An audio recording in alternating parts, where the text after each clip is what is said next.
Okay, welcome back. We have just pulled the Master Sword. Here it is. And now we are gonna go storm Hyrule Castle. Try to save Princess Zelda.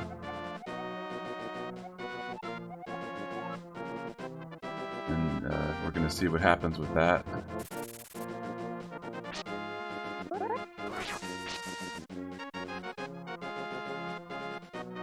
So one of the interesting things is after you get the Master Sword, of course, all the fog in the forest goes away. The overworld theme kind of kicks in. You know, things kind of come alive. It's a real nice transitioning piece in the game, I feel. And that, you know, that's one of the things that I appreciate about this is like, although they did have limitations all over the place in terms of what they could do in a game with the technical limitations, they still like managed to kind of hit the nail on the head in terms of creativity, talent.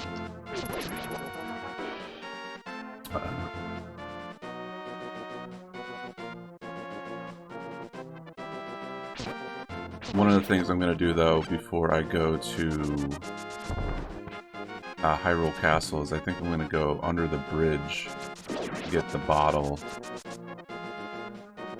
And that that might happen. No, that will happen a lot as I play this. I'm going to randomly remember locations of things because I'm not like looking anything up. I'm just going off pure memory of whenever I played this game before, which was a long time ago. I've played it a lot, you know, I should remember quite a bit, but I think that's part of the fun of it, is just like, you know, if I get stuck, I get stuck. If I miss something, I miss something, but I'm gonna try not to.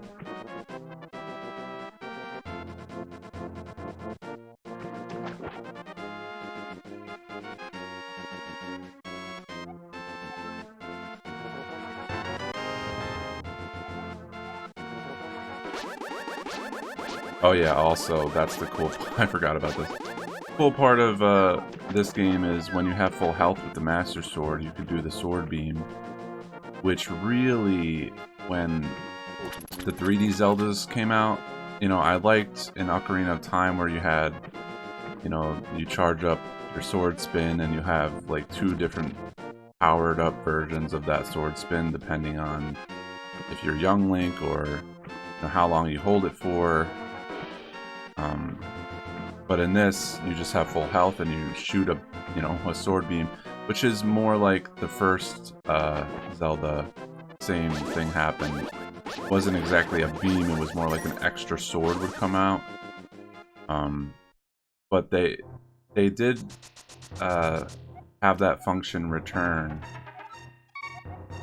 in much later Zeldas. I believe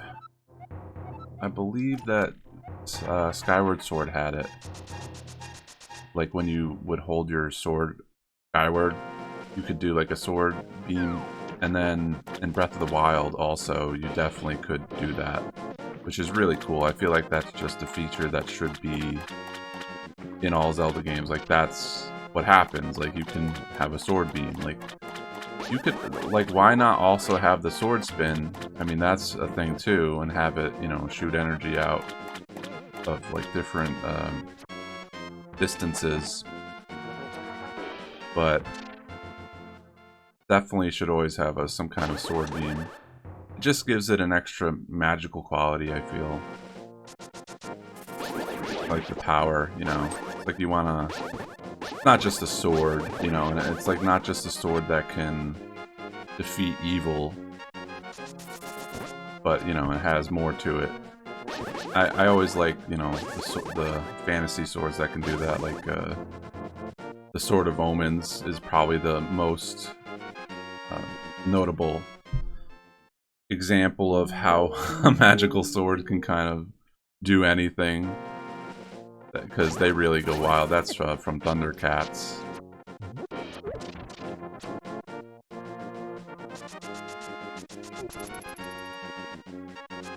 And that sword really, they really make it do whatever the story needs. Alright, so now I can go to the castle.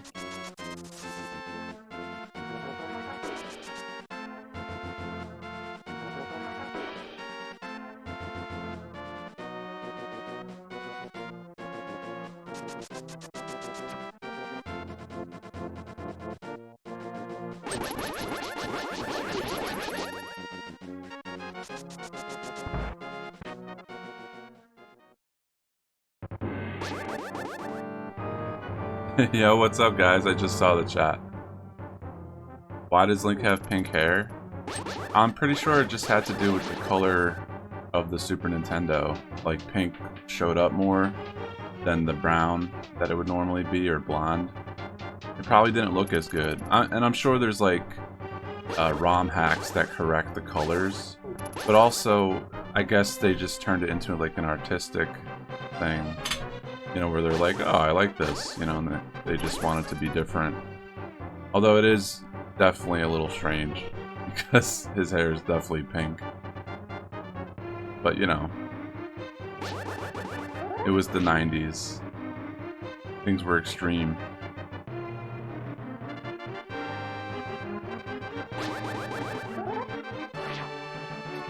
Alright, so from here, one of the things, you know, I cut all the curtains because my mind tells me that one of these curtains has a hidden door behind it, but that is true, but not in this room. It's later on in this dungeon. Now, this is the first place you go to when you start the game, and we save the princess from here, right? But the thing about this is it's also a dungeon, which is really cool. It's kind of like a dual-purposed area, and I like that it has different layers depending on if you have the Master Sword or not. So here we have like this eye here, this mystical eye. Really reminds me of like the Sheikah eye from later games. But here you have a barrier that you cannot break earlier in the game until you have the Master Sword, and once you do, you're like, bam, like it's, you know, it destroys evil. So it's like, well, it works. It's not like it's a dud sword. And now we're in the actual dungeon with these maniacs. So these are some of the harder enemies of the game, and having full health will definitely help destroy them because of the distance of the sword beam. Because if you have to fight these guys without that, it's, you know, it's fine. You'll be okay. You'll probably take a few hits, but it's definitely better to have the sword beam. Oh, look at Barry. I could actually catch it because I have another bottle. Come on. There we go.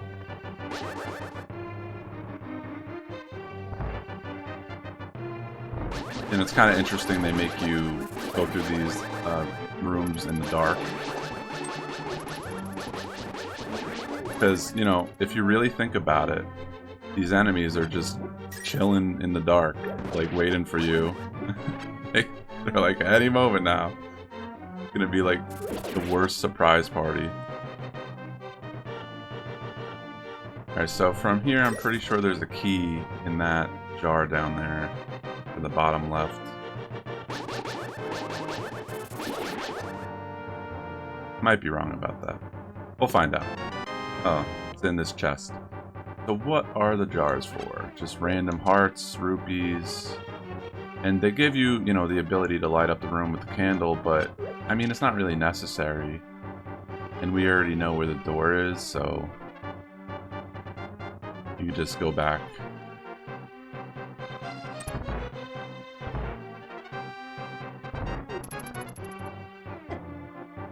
Ah! What the heck?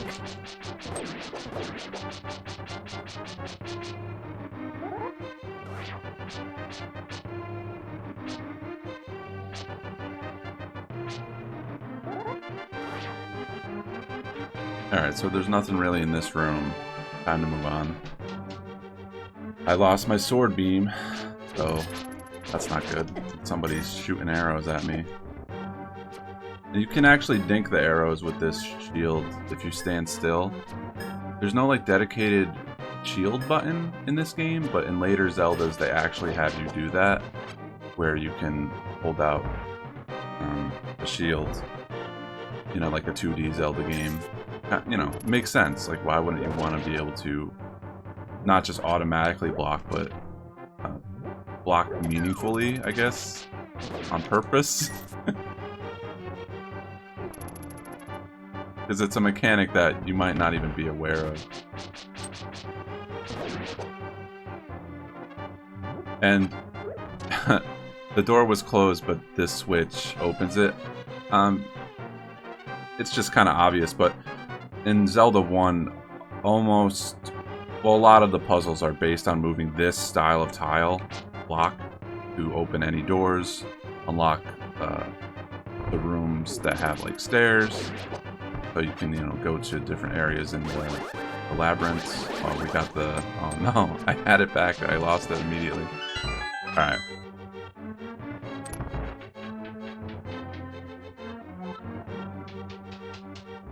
So these guys, not so bad. They also, I don't know if you could block these.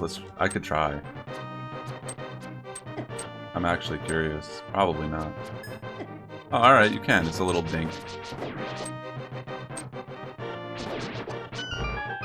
And then we have a letter or a message telepathically, I guess, from Sahasrara. He's like, listen well, even with the Master Sword, you cannot inflict physical harm on the wizard. You must find a way to return his own evil magic power to him. And that is, I guess, the beginning of a theme for the Master Sword, with the big baddies, or Ganon usually, where you have to kind of play volleyball with the sword, like whatever ball or beam he throws at you, you just hit it with the sword and then it bounces back. And that's been a thing ever since this game. So, you know, that's the kind of consistency I've been talking about, where I appreciate when it's there. Look at this guy, he's like trapped, but there we go.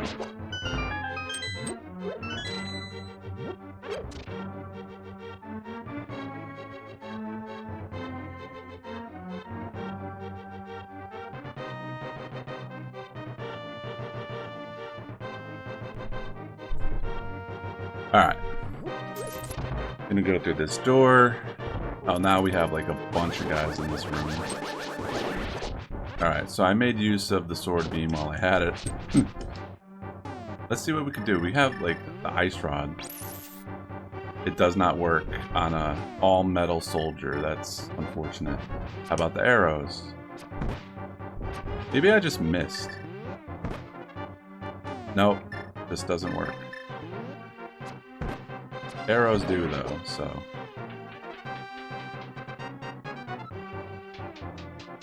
Alright, so now we can move these statues and use the arrows to our full ability. Look at this, is awesome. Haha! Alright.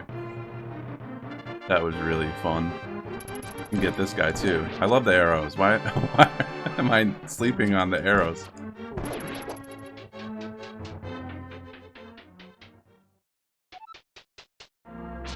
Yeah, I love the backdrop. Just makes it all official. So here we have Aghanim. He's just got maidens on this sacrificial looking table. He's been transporting them to the Dark World for Ganon for nefarious purposes. Not really sure what their goal is, except probably to have Ganon break free of the Sacred Realm and come over here for the Dark World, as it turned into. Oh, so this is Zelda, which is it. I thought at first it was, but then I'm like, oh, brown hair. Because she did, just like Peach, they had a color of their hair change from brown to blonde.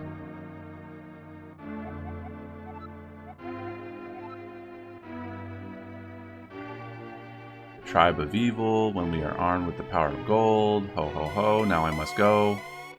Very sing-songy, this guy. So this is what I was remembering earlier, that the curtains you know, we're hiding a doorway, and now we have the fight.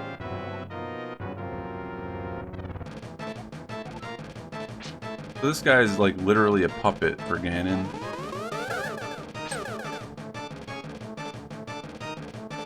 And the thing about his magic is this isn't the only type of magic he throws out, and I'm pretty sure you can only reflect the ball.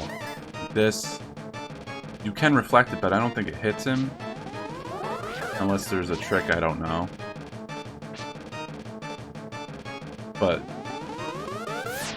yeah, then he shoots lightning like the Emperor from Star Wars. I kind of remembered that instinctually when he goes up to the top of the room where I'm standing right now. You don't want to be there.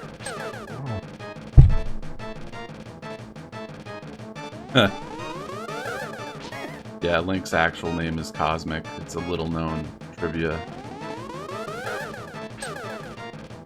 Aw, man. Gotta stand closer. Yeah, I'm good on the lightning. Thanks, though.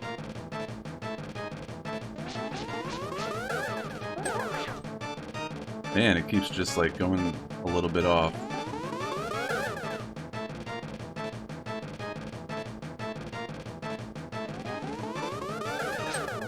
There we go. You just gotta stand a little closer, I guess.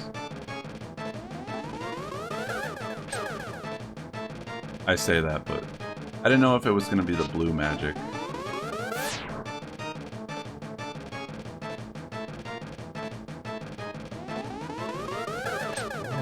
There we go.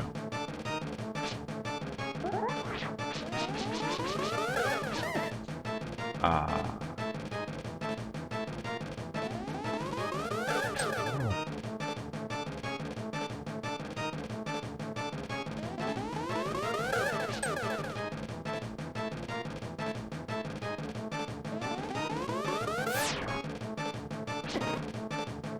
I just wanted to see what would happen if you hit him with the sword. You actually get hurt. So that's it for Aghanim. Well, Matt, like the true hero that you are, but I am not ready to admit defeat yet. I will draw you into the dark world.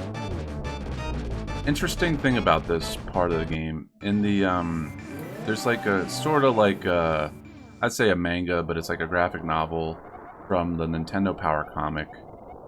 When Aghanim dies, like he does right there, it's like amazing artwork for him transporting you to the dark world. It's just like his body is like being destroyed, but like smoke is coming out, and you know, it's just a really cool image.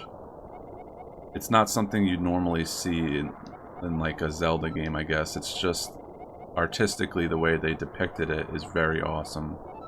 You'd expect it out of something a little more mature.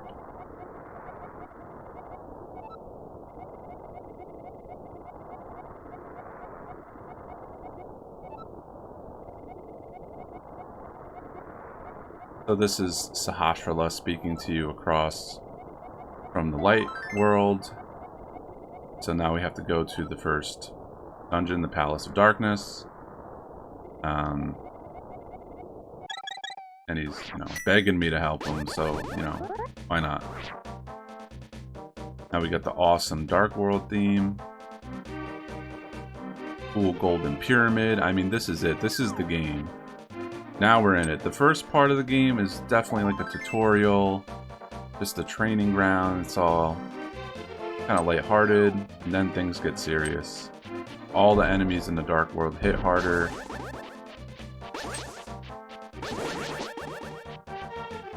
They're more monstrous. Let's see. This way, Palace of Darkness. At least they, you know, have good signage.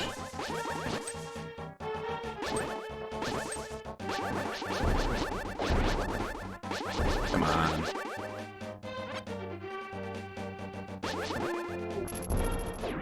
I definitely want to get that hammer from this dungeon so we can go and get the curse put on us that gives us half magic.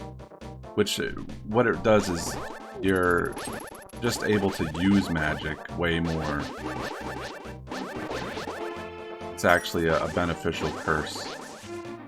but the the little creature that curses you makes it out to be like he's doing something bad. And at first, when I was playing the game, I was like, what? Like I'm permanently debuffed. Like, I don't think I even knew that word back then, but I thought I was, something bad happened forever and I messed up, but it's like, no. Games aren't that cruel, at least not Nintendo games. Oh, damn. So this place, if I remember right, there's a little monkey, and you gotta pay him to have him either follow you or open the gate. I'm not sure how much cost. I would imagine like 100 rupees. So I'm gonna try to at least gather that much, because when I went to get the flippers, and I was like, oh, is it 300 rupees? Is it 500? And then it's definitely 5. So just gonna try to stock up. Wow, this guy has a lot of health. And I'm kind of capped out at 10 bombs right now, which is a little annoying. But I can increase all that later. I just need a lot of rupees. So who is this? You are new here, aren't you? Did you come here looking for the power of gold? Well, you're too late. It will obey only the first person who touches it. The man who last claimed the power of gold wished for this world. It reflects his heart. So Ganon. Yes, I came here because of greed for the golden power, and look what happened to me. To restore the Golden Land, a person worthy of the golden power must defeat the man who created this place. Until that time, I'm stuck in this bizarre shape. But what a mischievous thing to leave lying around. The power of gold. Triforce. This is the first guy that actually kind of gives you a hint, story-wise, about what's going on. And we already know from earlier in the game that when you are in the Dark World, chances are you're going to be turned into some kind of form that reflects your inner self or your heart. And the Triforce is the same thing. If you're not a balanced individual, it will go towards the thing that kind of you're leaning strongest towards. In Ganon's case, it's, pure evil, greed, power. But Link turns into a little pink bunny at first when he goes to the Dark World, but he needs the Moon Pearl to retain his true form. So it's interesting that that character up there is a tree, because I'm like, most things would turn into some kind of beast. It's like, but what kind of person were you that you'd be a tree? No, that doesn't seem that evil to me. And that bird right there dropped quite a bit, so I'm going to try to see if I can go off screen and come back and hit it again and get the rupees necessary for the monkey toll. Oh, well, they're all dropping large amounts. That's good. I don't need to do that then.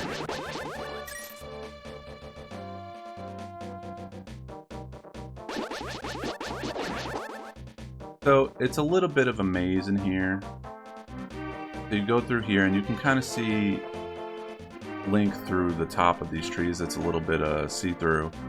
So there is kind of a path. You just kind of have to move around and see which way will let you through. It's like a maze, but I don't really consider it that hard, but it's a little unfair in my opinion, because like you can't really see where you're going, so. But you just kind of fumble through until you get to where you're going, and they try to trick you too. I guess it's their best attempt of like tricking you. So like here's like a dead end. So I'm pretty sure it's like come from up here, and then when you go through here, the monkey will start following you.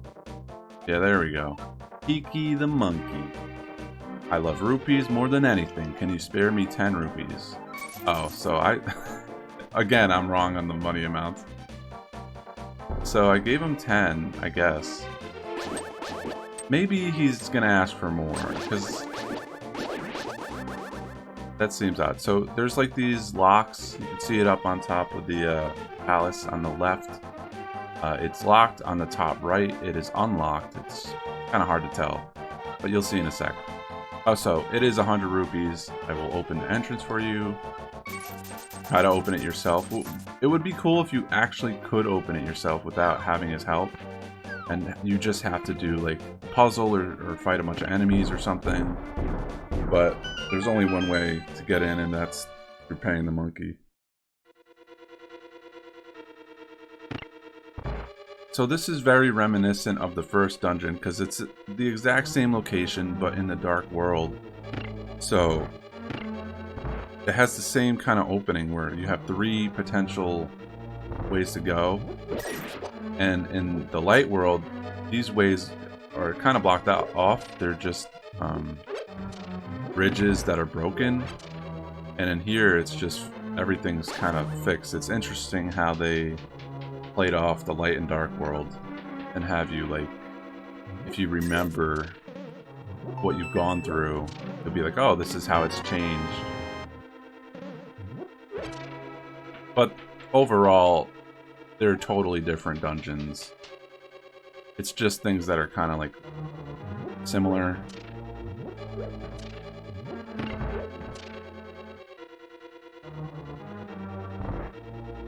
But the dark world is always more dangerous, is the point, I guess.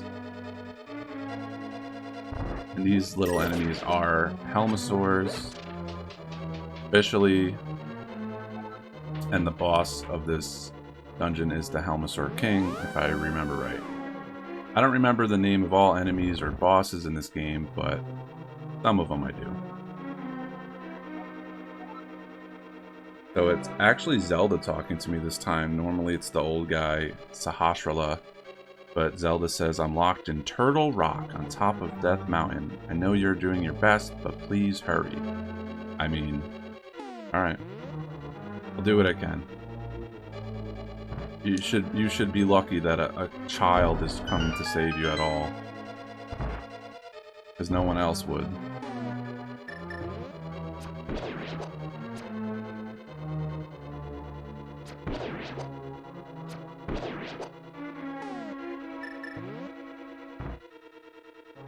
The interesting thing about this dungeon is it introduces an element of kind of like fake cracked walls and the floor. Like, you can bomb this floor and you'll just go through it and you'll fall and get hurt. Whereas earlier in the game, there's different layers to the dungeon, different floors. And if you drop down, you would just drop to a you know, lower floor. Whoa. But now they're just like, those days are over. Now you're just gonna get hurt. So these guys like mimic your movements. So that's how you take advantage and defeat them. Although the red one, as you saw, just tries to get you. Little fire move. Alright, come on. These jellyfish. And color changes in Zelda usually mean different difficulties of the enemy. So they'll be like this. It's the same enemy, but it'll be red or blue or gold, silver.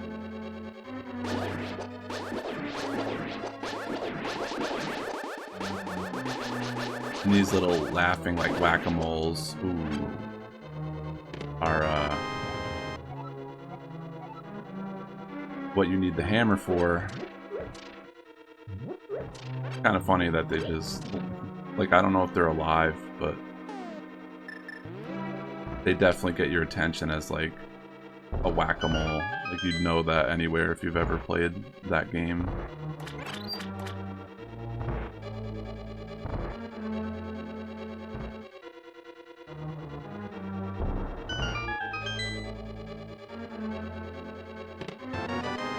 So we got a key, got a couple keys.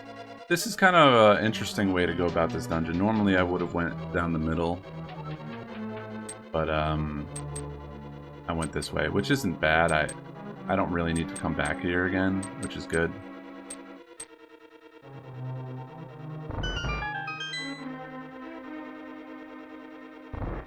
But I did reach a dead end because I didn't have the hammer. Now we got to take this warp. I guess I could have used the mirror to get back. Because the mirror lets you return to the entrance of the dungeon.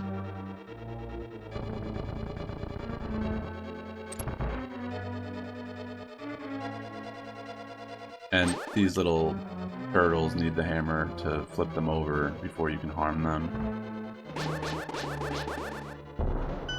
So this is what I was talking about, where this denotes that you can fall to a floor below, whereas if it's all black, you're just gonna get hurt. I do have... alright. I don't know if I should go down here. Let me see. Alright, so I got a key. Alright, so that's good. I did the right thing.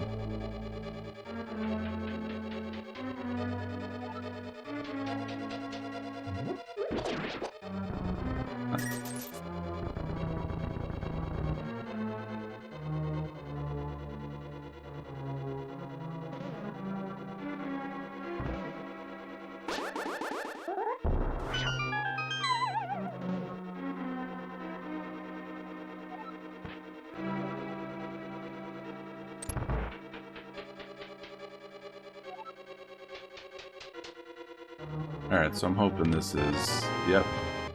This is the big key. Allows you to open the master chest. Get the item of the dungeon. In this case, it's the hammer. So we're making good progress. A lot of just walking around. Looping around. And then, like, proceeding further into the dungeon. If you... I guess they hope to trick you and have you go forward and then have to go back.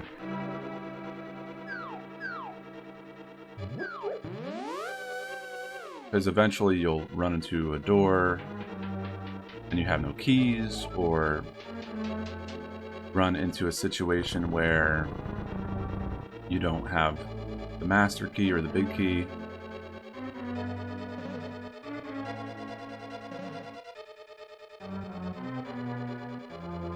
Or the skeleton key. Sometimes, you know, that's what it is. Alright, so now we're just gonna go get the hammer, I think. This room's interesting.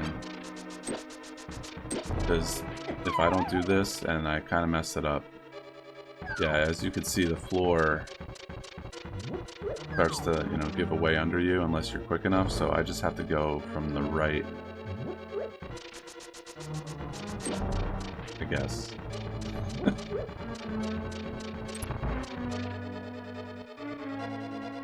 This is another one of those tricks they do where they have dark room with all the enemies in it, with the maze, but they're never that difficult.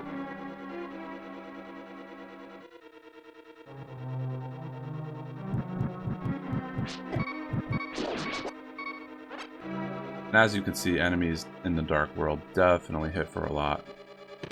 Although I do have 3 fairies, I think.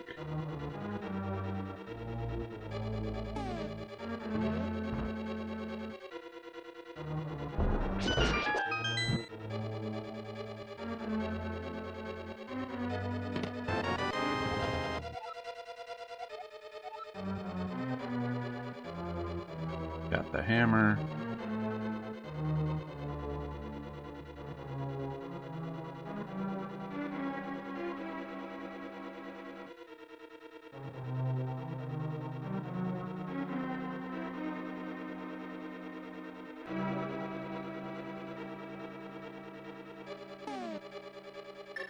So the hammer probably packs a punch.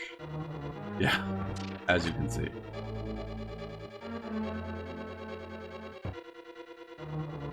Now you can hurt these little turtle guys. Kind of a weird enemy.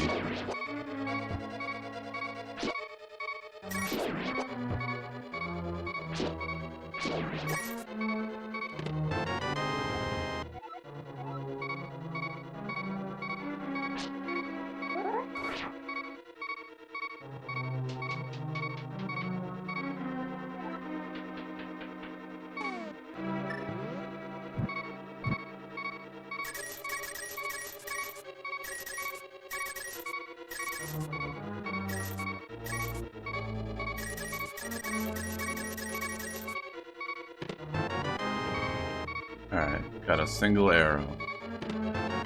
And a key. Alright, so it wasn't totally trolling me.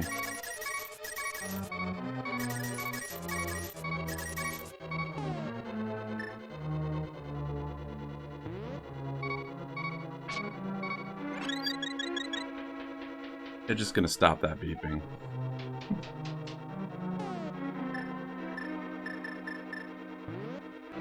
Alright, so now we can proceed. And that's an area that I guess you can miss pretty easily. To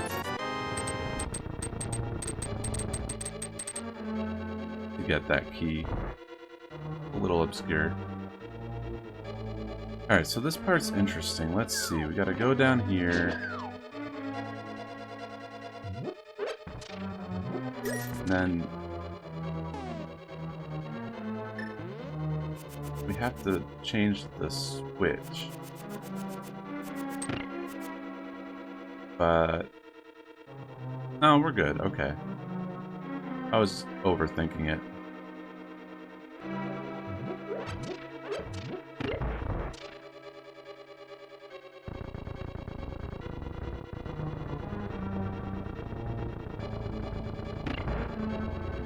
Now we get on the switch, go up here.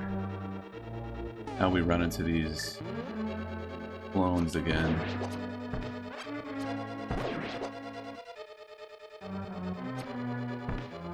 Kind of spooky looking.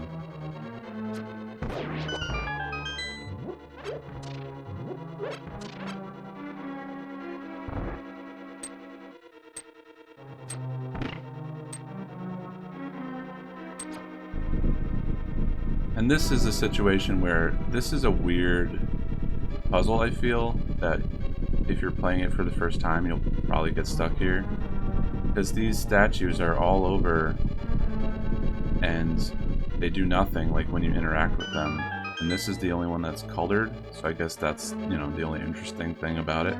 You have to hit it with an arrow in the eye and then it moves the wall.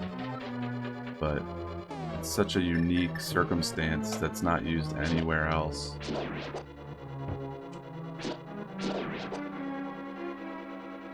Which is fine, you know, it's fine to make you think, but it also is like a little tricky, I'd say, at first. Once you know, you don't forget.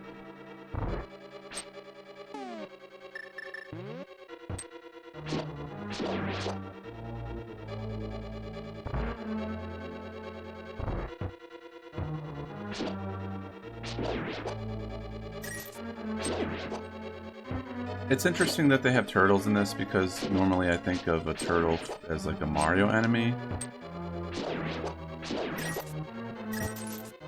There's very few cases of turtles being enemies in Zelda, but they've also been like helpful, like in Majora's Mask. More of a, I don't know, it's like a, I normally would think of it, you know, as a wise old turtle, like helping you out. But I guess when they're small, they're like, they're mean. They don't know yet.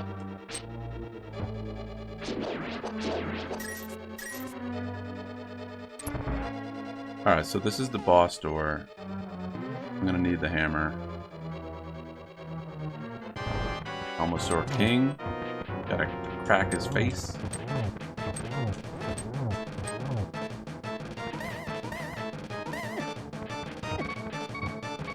And he just hits you for so much.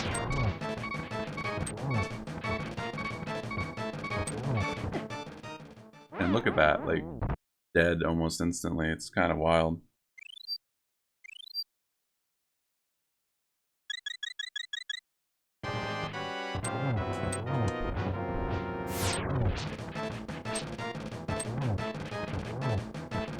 And it takes so long to mask off. Ah! Now it can actually hurt him. These Cheeto Puffs balls are really annoying.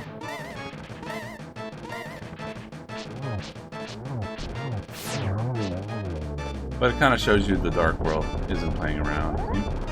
if you're not stocked up on berries or potions, you can definitely run into a problem. I gotta remember to replenish. This time you get a little crystal instead of a pendant because you're saving maidens, which apparently are trapped inside these crystals. I don't know how they shrink them down, but magic.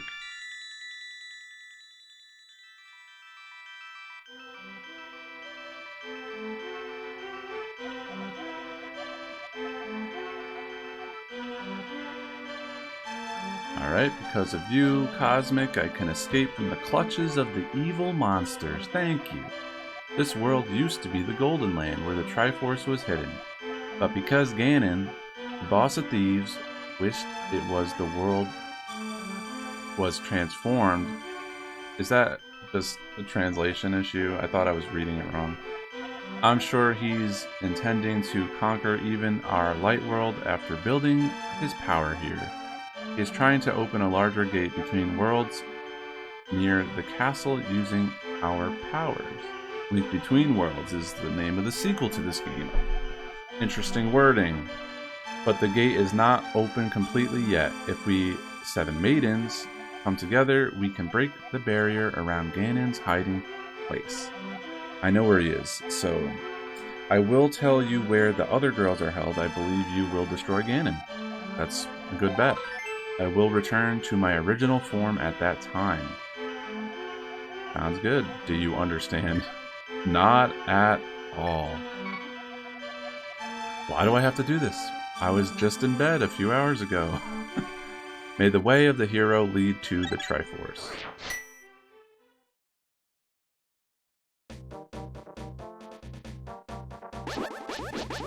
Alright, so that was the first dungeon, and I believe she does really mark off the other locations in order that you can go in. Kind of nice of her. Although, I'm pretty sure the game is a little lenient what order you go in. Whereas the sequel is definitely lenient. The whole point of the sequel to this game is you have complete... you have complete freedom to go whatever direction you want to go.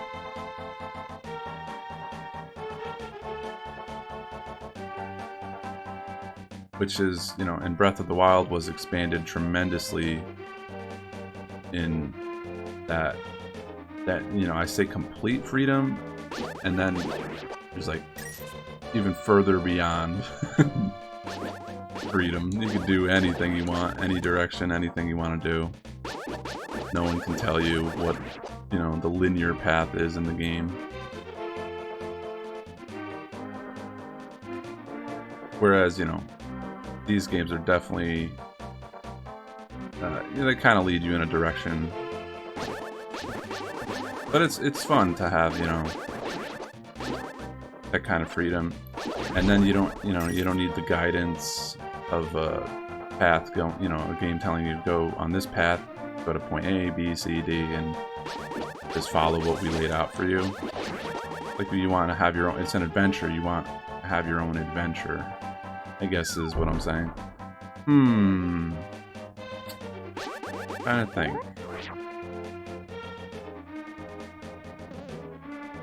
Where do I want to go?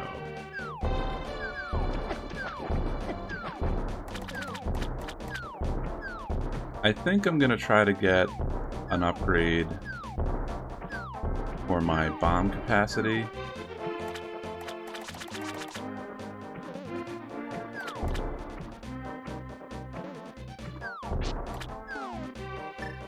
Which is gonna take me a sec to figure out, but it's definitely somewhere around here.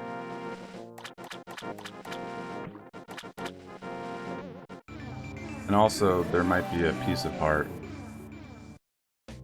So, I definitely want that. Might be here. No. Let's see, can we spot it? It's up there. Alright, we were close. I didn't remember which shape it was, but this definitely denotes, because look at the circles around this spot with the rocks and the water. It's like, hey, this is significant. There we go.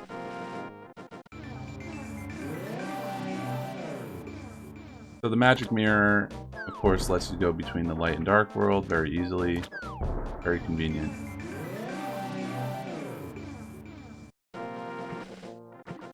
But the game's pretty cool for that, you know, just letting you find secrets, get to locations you otherwise could not get to. Let me see, where is... Ah, here we go.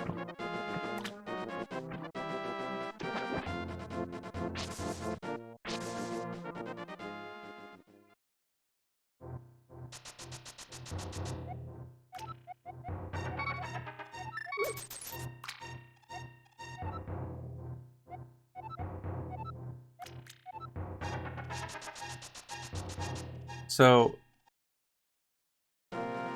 I don't quite remember the point of her telling you, you know, like which or what type of luck you'll have. It might have to do with like the drop rates of enemies, giving you more rupees or health. I'm not sure. I wish I remembered.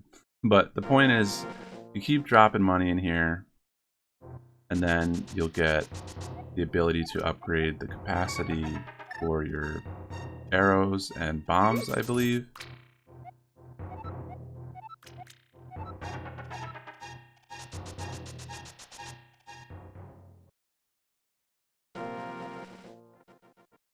Which is kind of a roundabout way of upgrading. You know, you have to keep... You can't just keep throwing money in here, you have to leave and come back.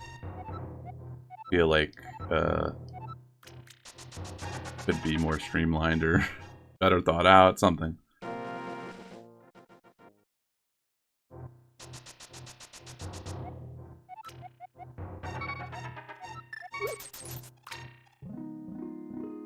Here we go.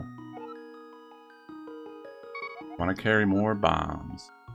Carry 15 now instead of 10. Thank you. We'll use that bomb to blow up this fake wall. Ooh, there we go.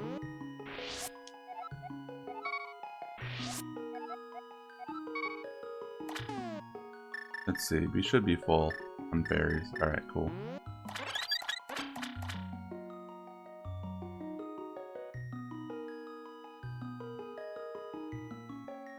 Alright, so I could do this and increase my arrow capacity as well, which is probably a good idea, because arrows are definitely your last line of defense for long distance when you run out of health, or full health. Now you can drop more money in at a time.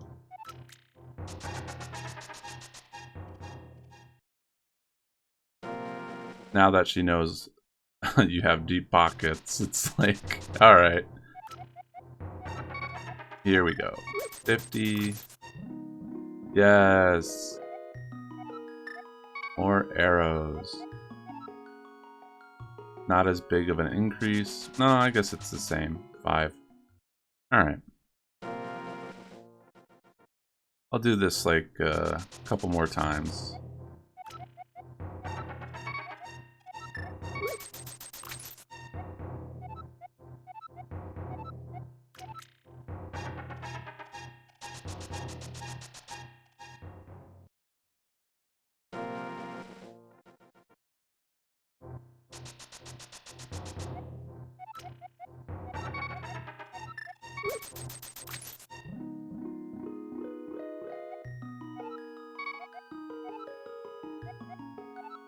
Alright, now we have 20 bomb capacity, pretty good.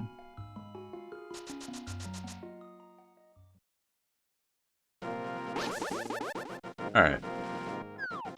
I didn't have enough to do it one more time, of course, so just come back later. Not a problem.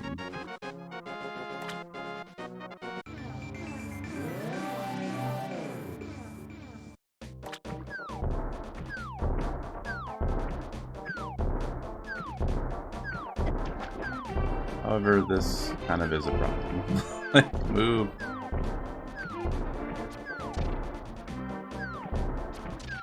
Alright, so I actually want to go to the light world and go back to Kakariko Village.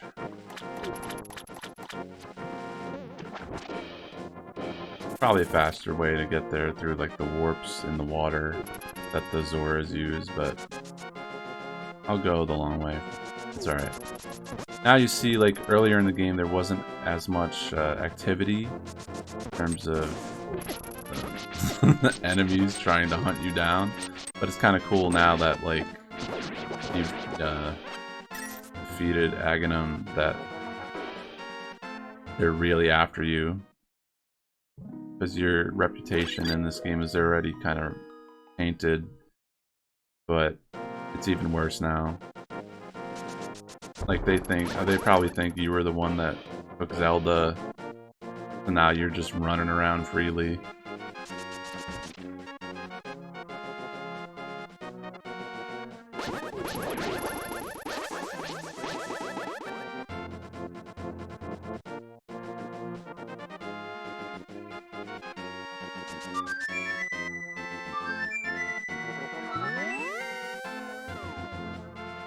Poor Flute Boy. Got a sad story. So he had the Ocarina, which is definitely like the Ocarina of Time. It's not the same in this game, but I mean, that's where it comes from, essentially. The first, it's Inception, I'd say. But you need to go to the Dark World to talk to what he turns into. It's a cool little side quest.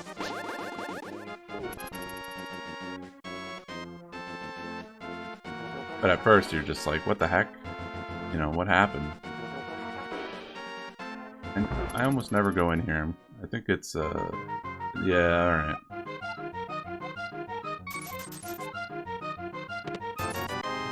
Yay.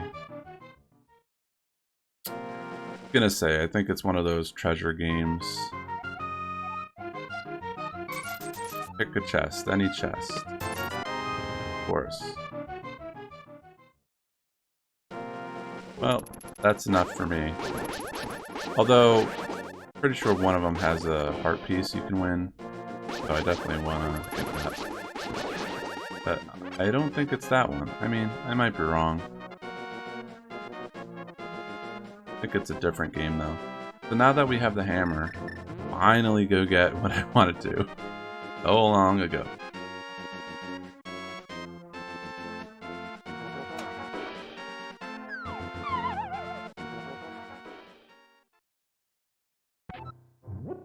So, growing up, finding this little area, I was always confused. I mean, this looks so weird and out of place. It's just like in a Zelda game. It's just like, to me, it was always blood in this like pot. It looks very, you know, ritual-like. And I didn't know what to do with it until one day I just decided to throw powder in there as an attempt to try anything. And then this happens. Said, hey, blast you for waking me from my deep, dark sleep. I mean, thanks a lot, sir. But now I will get my revenge on you. Get ready for it. Is that okay with you, sir? And then, you know, curses you. Ha ha ha, I laugh at your misfortune. Now your magic power will drop by 1/2. Congratulations. Now do your best, even though I'm sure it won't be enough. Have a nice day. See you. So, you know, it's a little misleading, I guess. It's like, is he helping me? Is he trying to, you know, hurt me? When I was younger, I was not sure. I thought I was done for, you know. Thought I lost a significant portion of my magic, but really you don't. Alright, let's see. Go to the blacksmith. So he can temper your sword. You can't do anything because doesn't have his partner, which is trapped in the Dark World. So at some point I'll rescue him and get a better sword. Let's see, anything to do in the town right now? I don't think so.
Kind of interesting that seemingly nothing is up here, even though it's blocked by 2 boulders.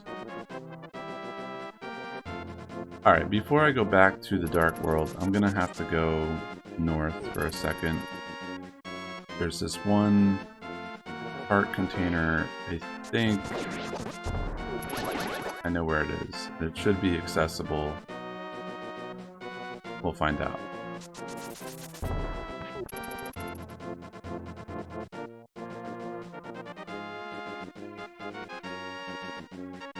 Yeah, the lumberjacks were cutting this tree earlier in the game, and now that time has passed in a way.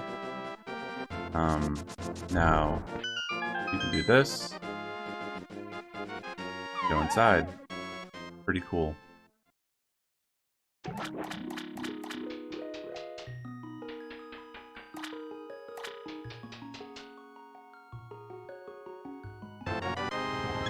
Now we have another heart, which we're gonna need, apparently.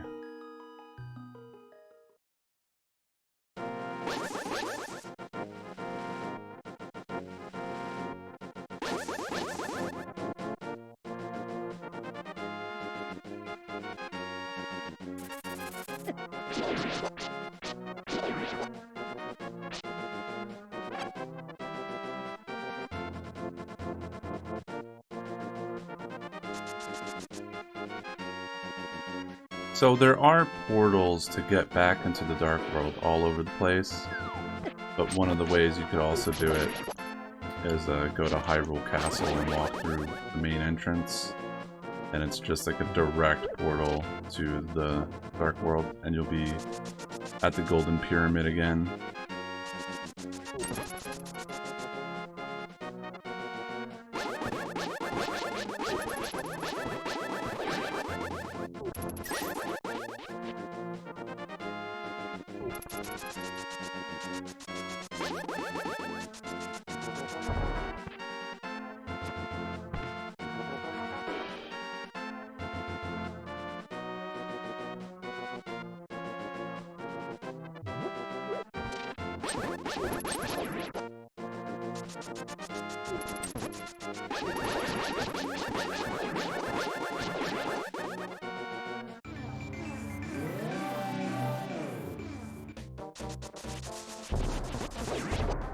Alright, from here we can go to the next dungeon, which is south.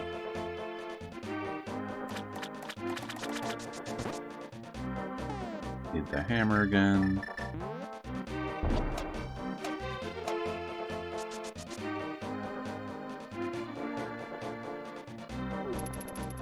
I'm curious if this is a location like it is in the Light World. Nope.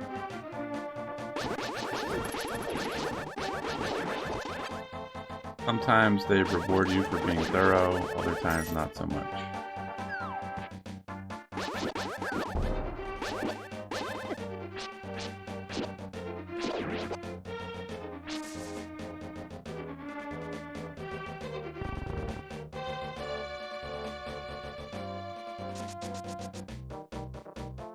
Oh, I guess I should go talk to, before I do the dungeon, I should go talk to the kid. The flute boy.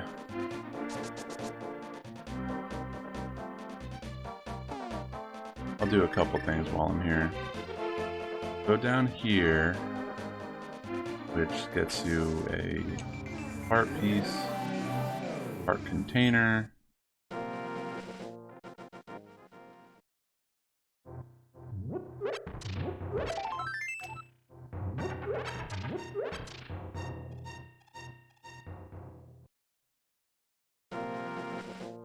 Then we can go back and do the flute boy.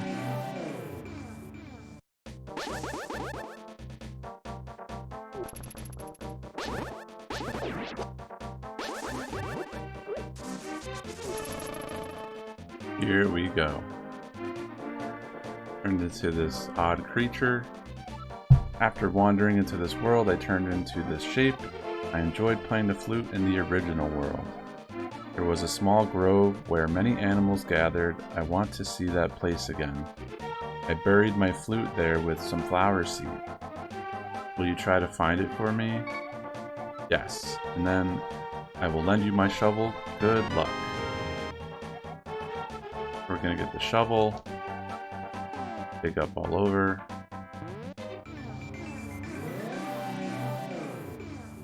Here's the flute boy.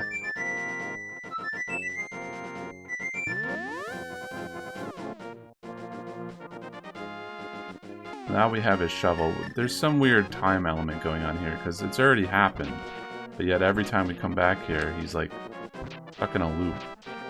So the ocarina, I think, is up here. There it goes. Here's the flute. Its music surely has some mysterious power. So now we can go back and play the song for him. So we got it. Thank you, Cosmic, but it looks like I can't play my flute anymore. Please take it. If by chance you go to the village I lived in, please give it to a tired old man you will find there. Well, my mind is getting hazy. Please let me hear the sound of the flute one last time. This part's a little sad.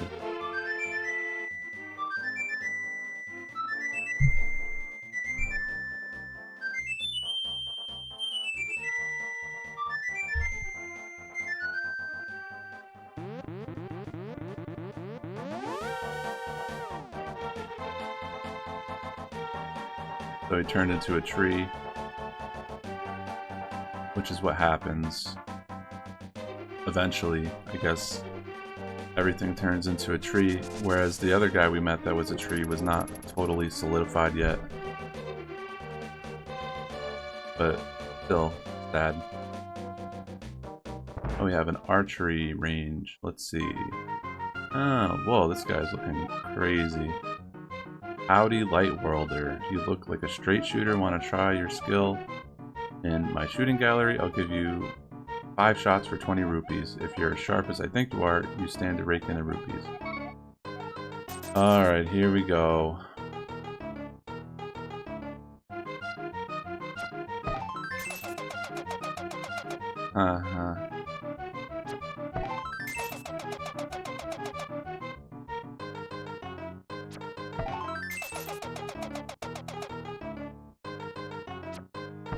These look like my from the second game.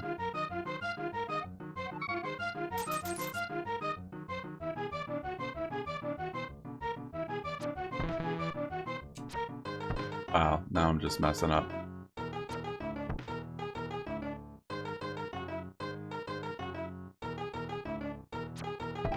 There we go.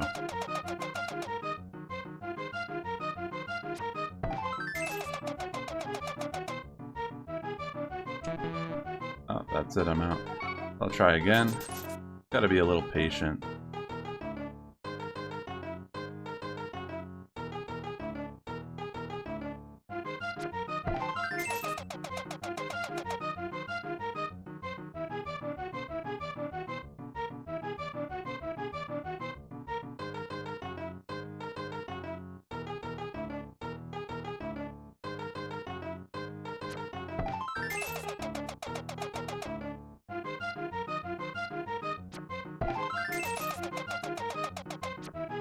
Ah.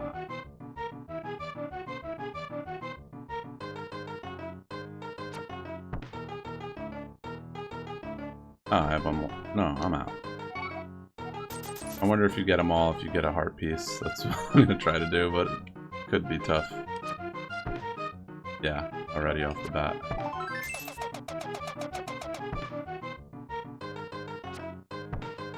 Oh man.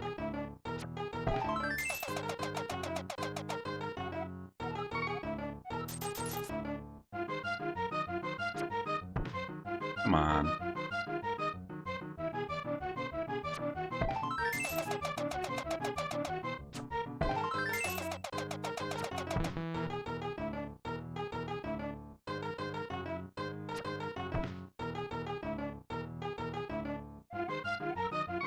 It's like, yeah, I can't stop.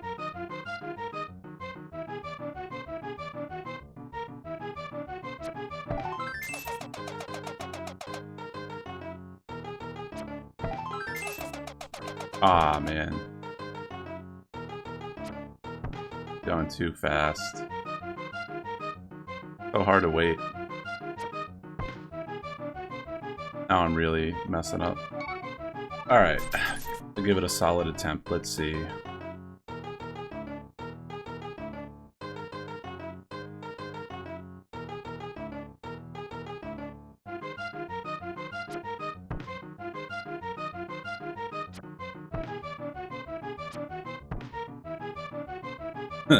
Solid attempt means missing all shots.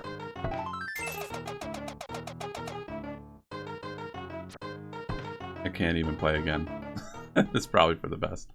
Alright, so hopefully you don't need a to do that to get a heart container. I'll try again later, I guess.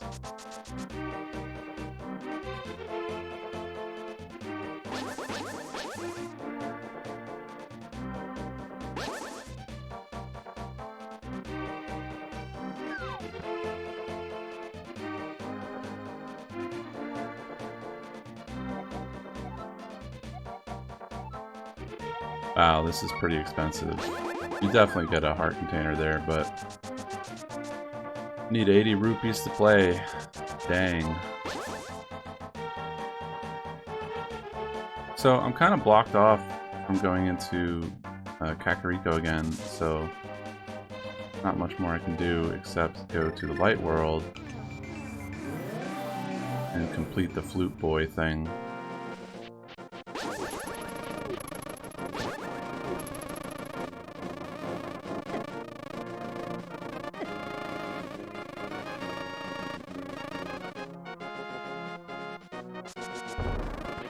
Oh my goodness.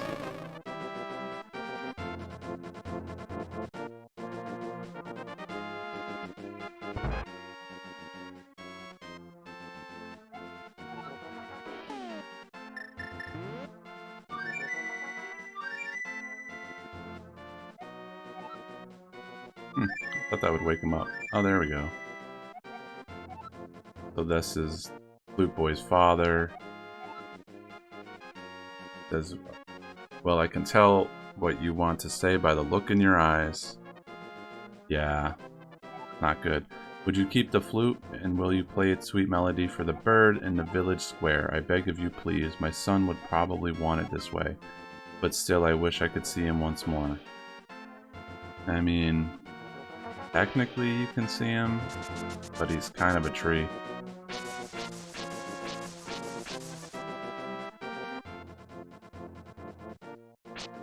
Definitely awkward.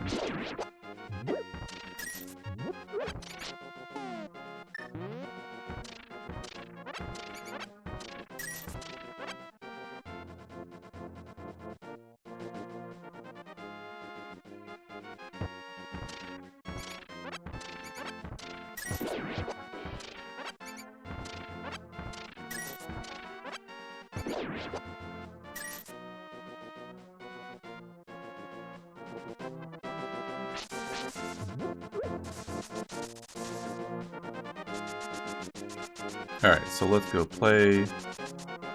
Here we go. Play the song.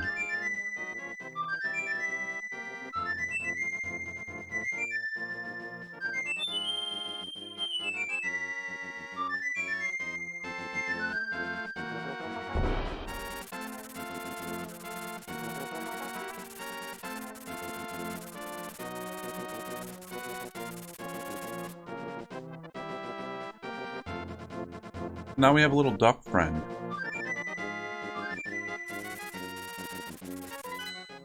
Flies you up in the air, and then you can warp around the world really quick.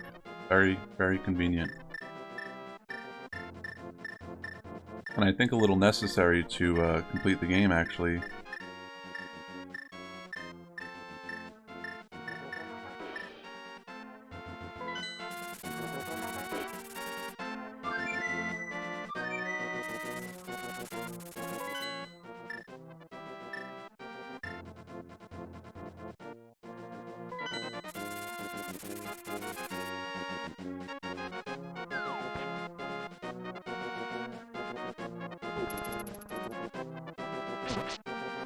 Alright, so now that we got some upgrades, art containers, side quests, we still keep the shovel? No. Alright, can't be that important. We'll go to the second dungeon for sure. I wonder, does the duck come here? No. That wouldn't make much sense.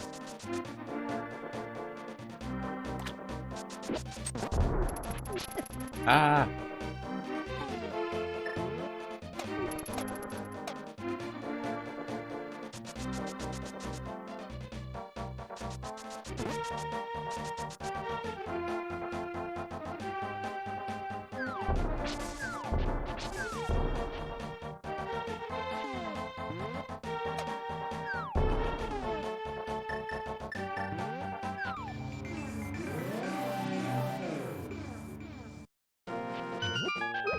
Interesting. So this is a portal to the Dark World.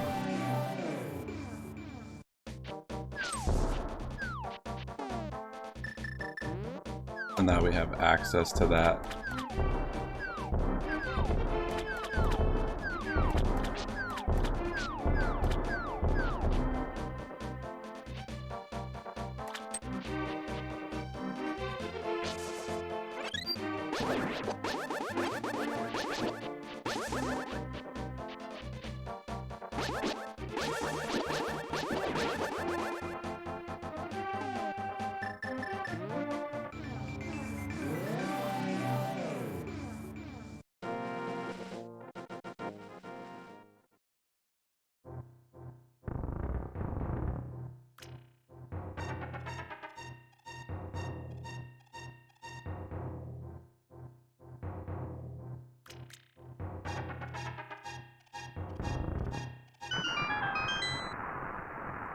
So this is an interesting concept of using the light and dark world to progress.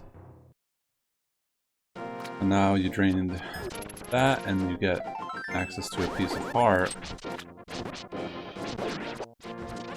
But also you can actually proceed in the dungeon, because if you went in here you would not be able to go any further without the water. So, this cosmic, it is I, Sahasrara. Oh, he's back. Objects exist simultaneously in both worlds with similar shapes. In the form of a thing, if the form of a thing changes, it will affect the shape of its twin in the other world. I guess that's another way of saying what I just said. So, here we go. We got these little water strider enemies. Just annoying enough to take off a heart.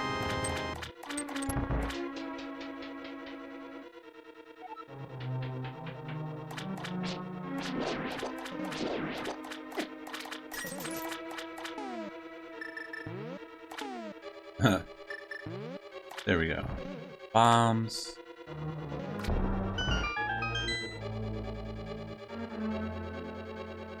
A map. These little choo-choo guys.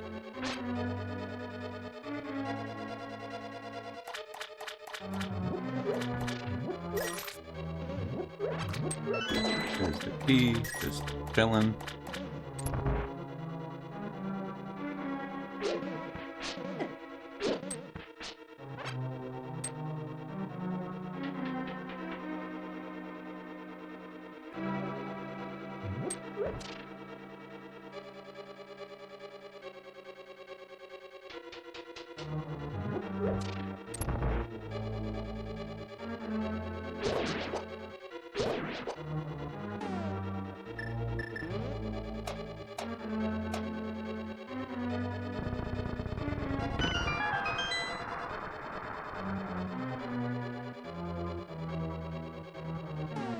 I'd say this dungeon has a nice flow to it.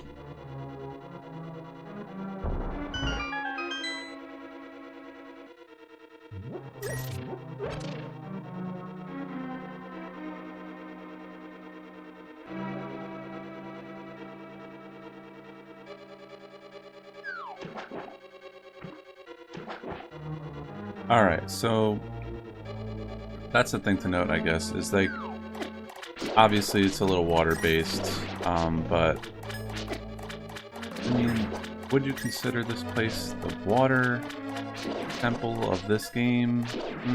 I guess so. But, I don't know. Yeah, but the ice one is definitely trickier, I feel.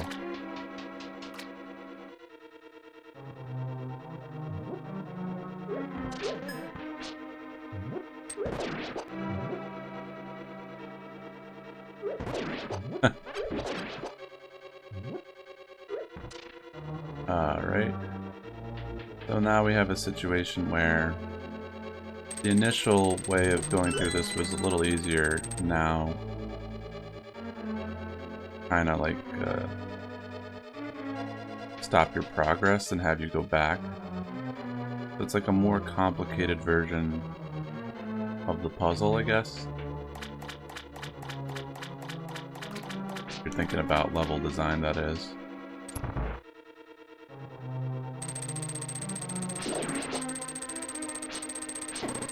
Oops.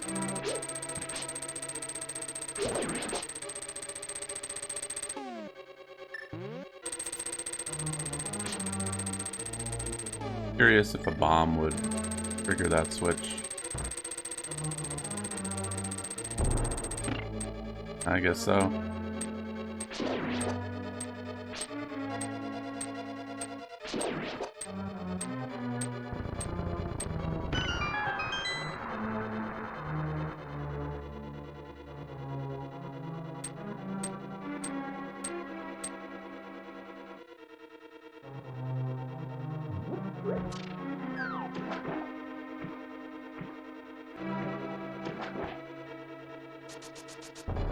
I think this is just like a trap over here. Yeah.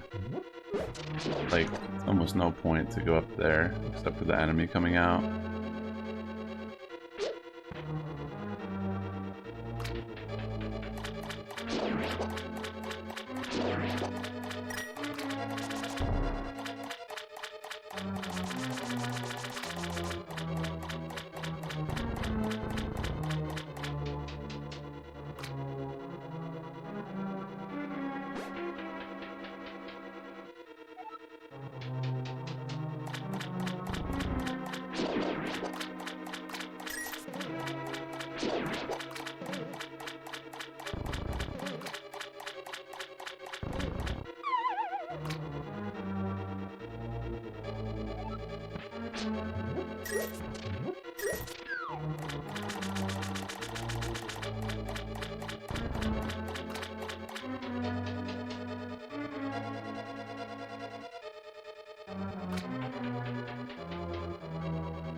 Alright, so this is a scenario where I basically fell,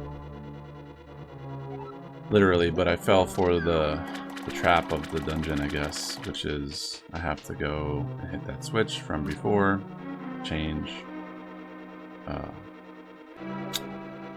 blue and orange,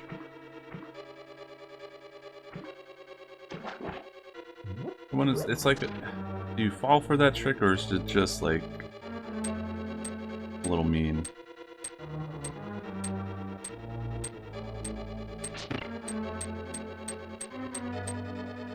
Right. At this point, it's my fault. But I'd say it's a little messed up. It's something you just figure out by forward progress, I guess, and being stopped.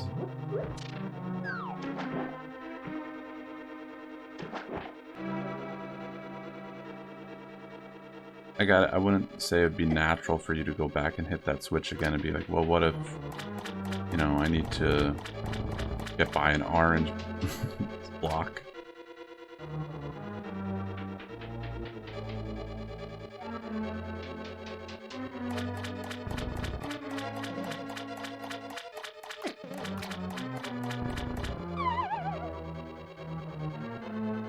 Minor setback though, because we are good. At this point, I think this is the master key. There you go, big key. Master key of the dungeon. Now we can get a good item. Another helpful tool, staple of the Zelda series, the hookshot. In this game, they kind of just left it. It was already complete as an item. In later games, they'll have the hook shot, and then they'll have it like the claw shot. They'll have two of them, and they'll extend its range. Whereas in this one, it just doesn't need that. It just goes as far as it needs to go, all the way across the screen. But I guess in that form, it's a little too powerful. So later on, they were just like, let's try to break up what it can do. Give it to you, you know, its full power a little bit at a time instead of all at once. Alright, let's see. What can we do now? Go in here. Have these little water guys come out and hit me. That's always fun. Alright.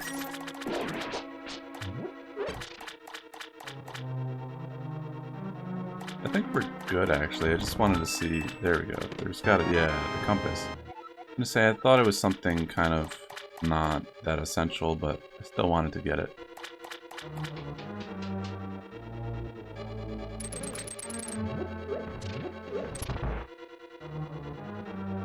Now we can proceed in the dungeon.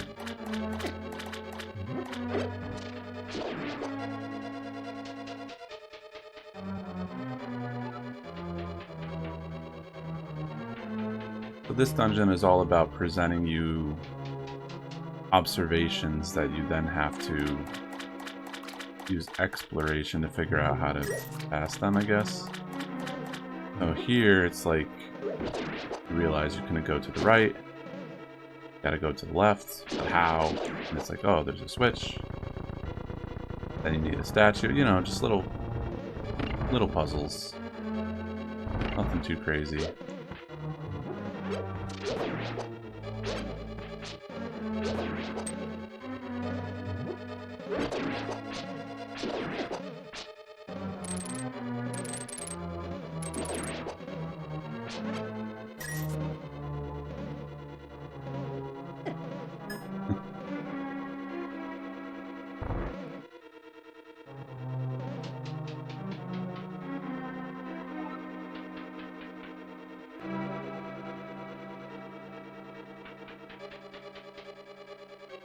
And one of the other aspects is now, you know, that you've gone through the door that was right next to you, you realize, oh, that's not even the door I'm supposed to go through.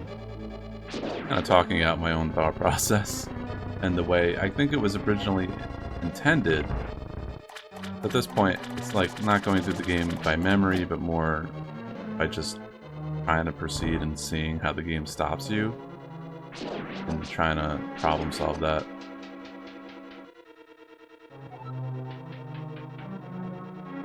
So it's the other door that opens up.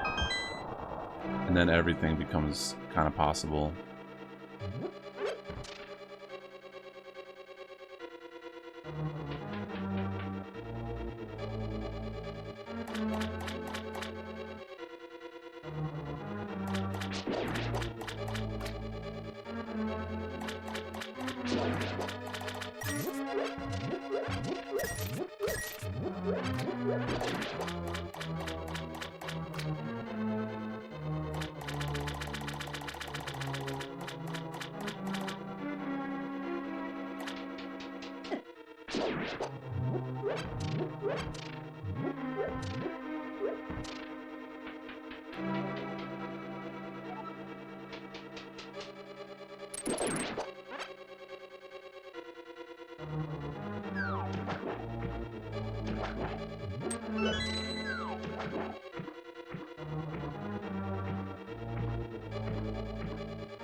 Alright, so here's the boss, I think, yeah.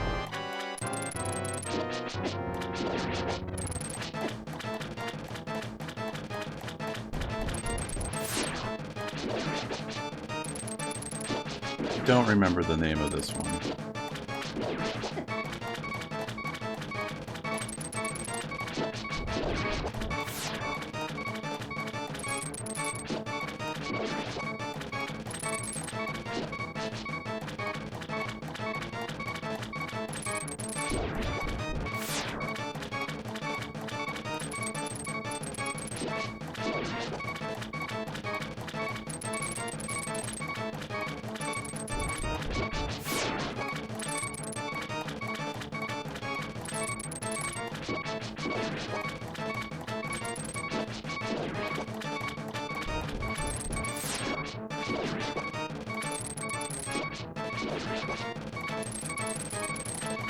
Well, here we go. Whenever you get to the final part, the boss always goes into rage mode.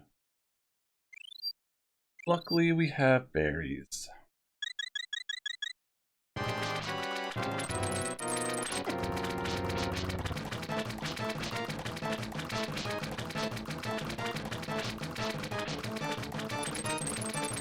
What the heck?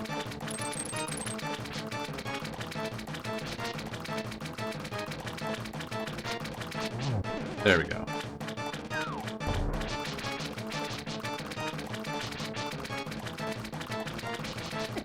I feel like I'm not missing it, but I am. Weird. Gotta hit it like directly in the eye.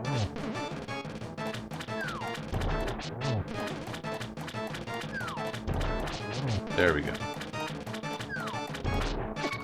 Come on.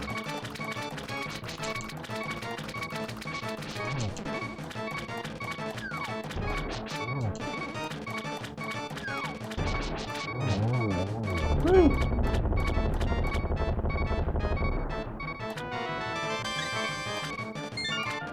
The heck? It didn't fully heal.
Alright.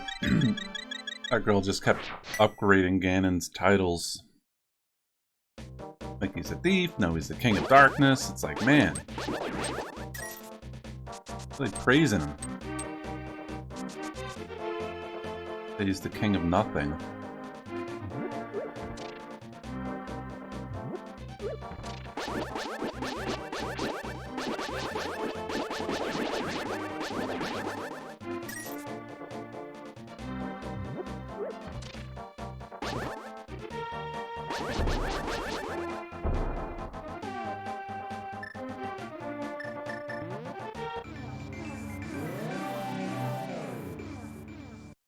Now we can get like a pretty good upgrade.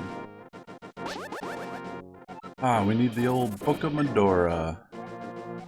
Hold up the Master Sword and you will get the magic of Bombos, one of my favorite magical spells. Kills whatever is on the screen. The Bombos Medallion. Magic makes the ground explode with power. Watch your magic meter. Well, I don't really have to watch it as much, because I have the magical upgrade.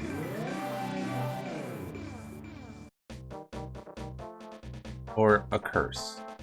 However you want to look at it. Things look like lumpy gourds. Alright, so now we can go to the next dungeon, which honestly not a huge fan of. It's in the forest, like it said, like the dead forest or the lost woods. Let's see what we can get along the way to help us out.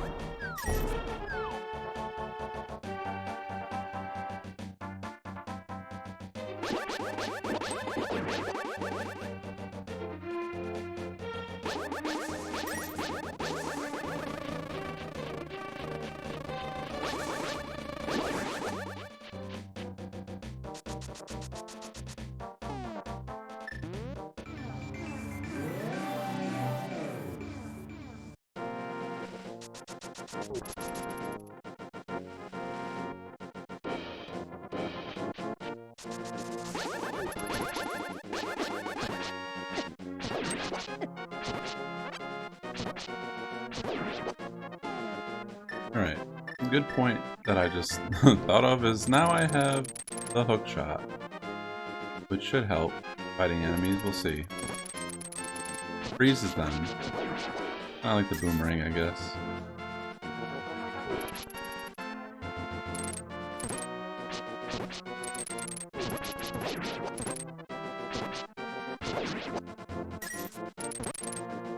Good combo.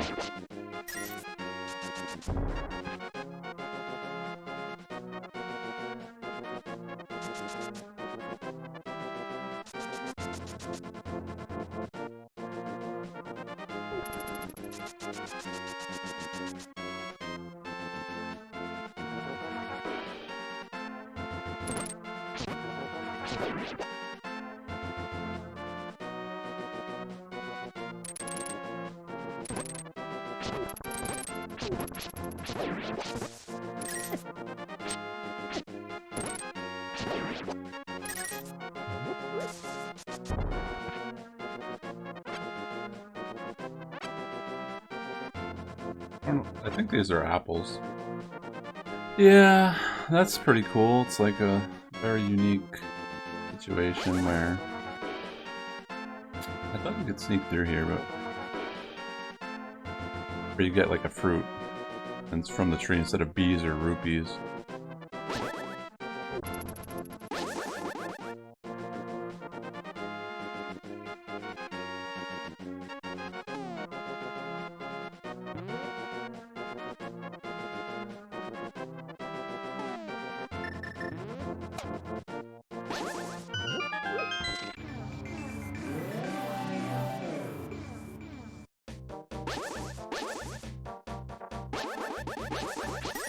Here we have Pose and like undead cuckoos. The Dark World is home to all sorts of marvelous undead creatures, and then the trees also attack you. Oh, this is good. Now we can go to Kakariko and get some stuff. I don't know how much we can get, but try to get something. The village of outcasts. People without rupees are not welcome here. Uh-huh.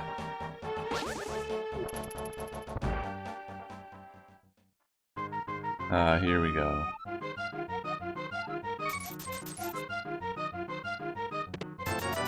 Oh, that's good.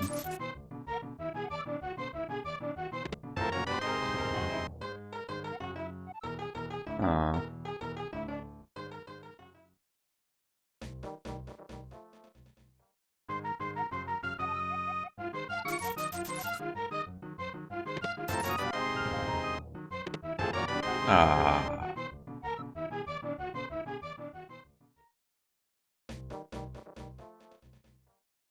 Too bad I don't have the lens of truth to see through the chest.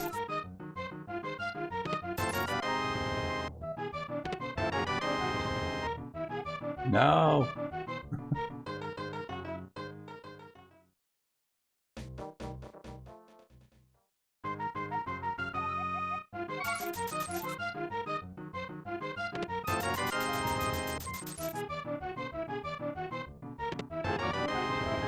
Wow.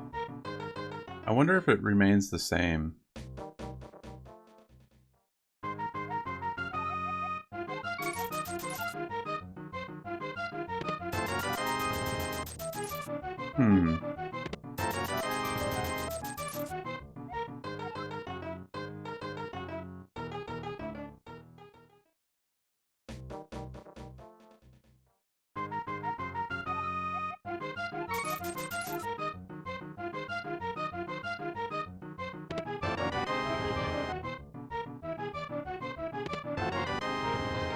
Wow.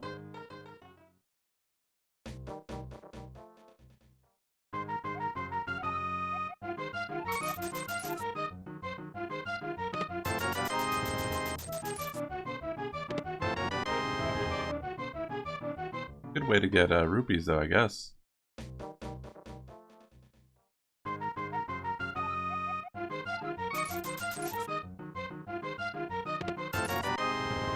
It's not always the same, alright.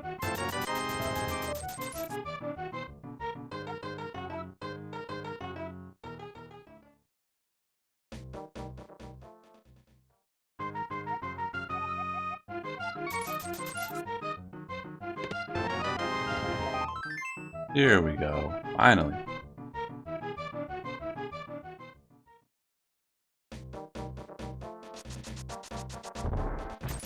Whoa.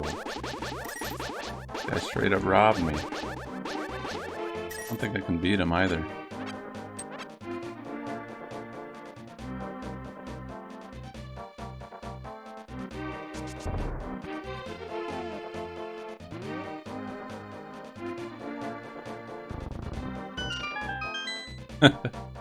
There we go. It's like, pretty sure I've gotten stuck there before trying to open that gate and figure it out, but gotta pull on it. It's not immediately obvious.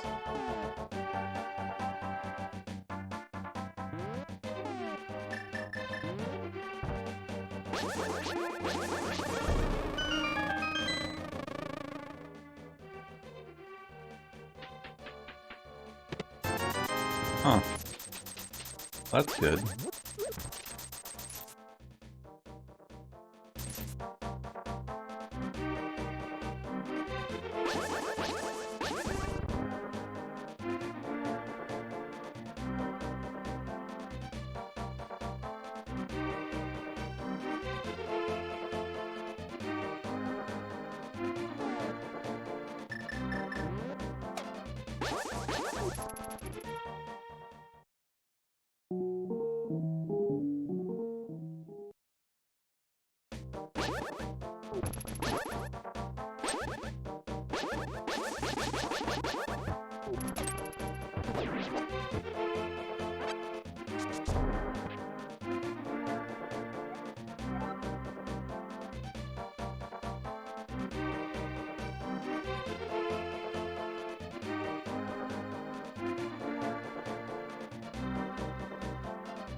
Basically, to proceed in getting some upgrades, I need to find the upgraded gauntlets.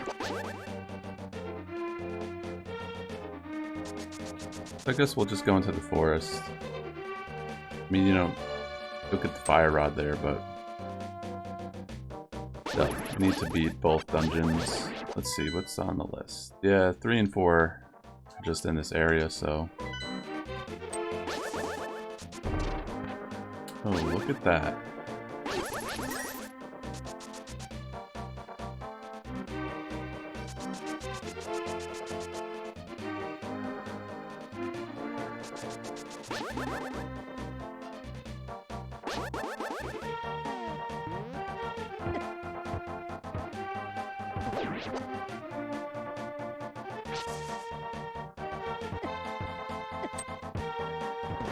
Not the best way to defeat enemies.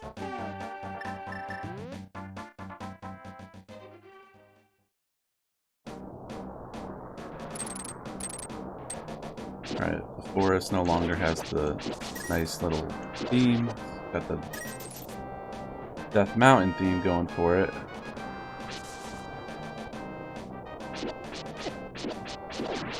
And that creature, I guess, steals your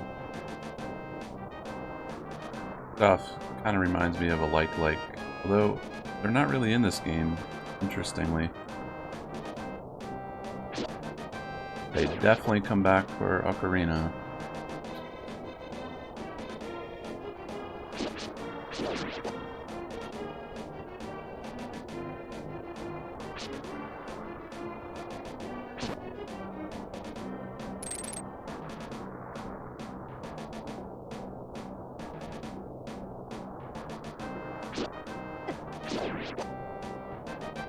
Alright.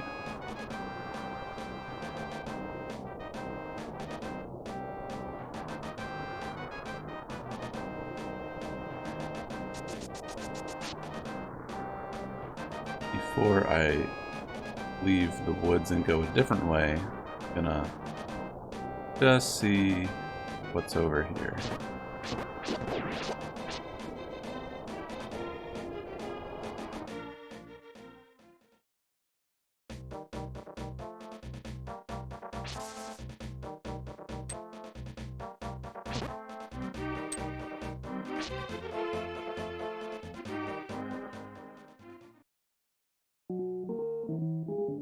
Alright, just a shop.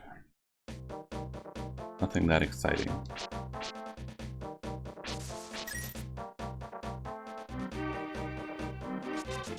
Alright, so at this point, it's pretty clear. Gotta go back to the entrance where I was and just sneak through the woods. Or maybe just go up here. Yeah, there we go.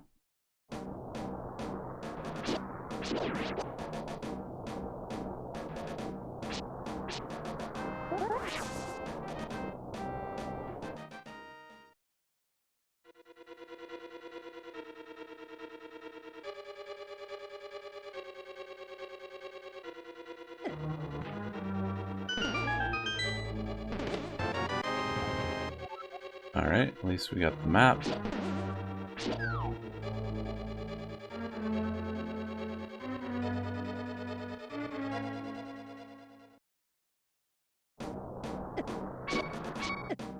Oh wow.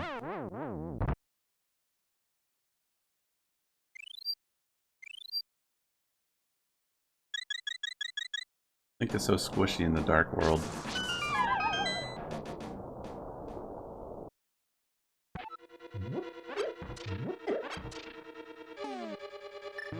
Without additional tunics, that is. Or defense.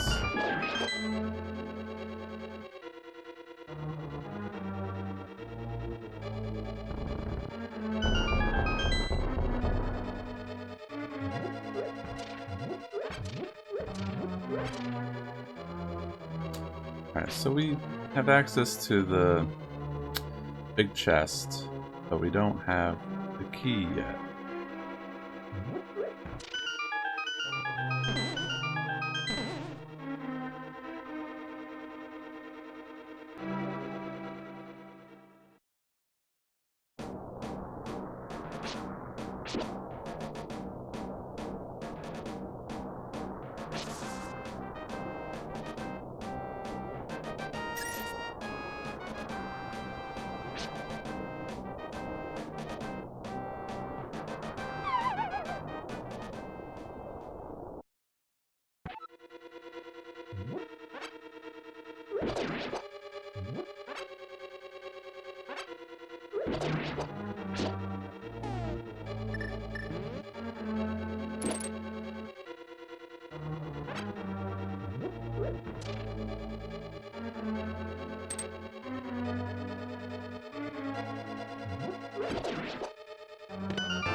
No! Oh, come on.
Those guys got me again.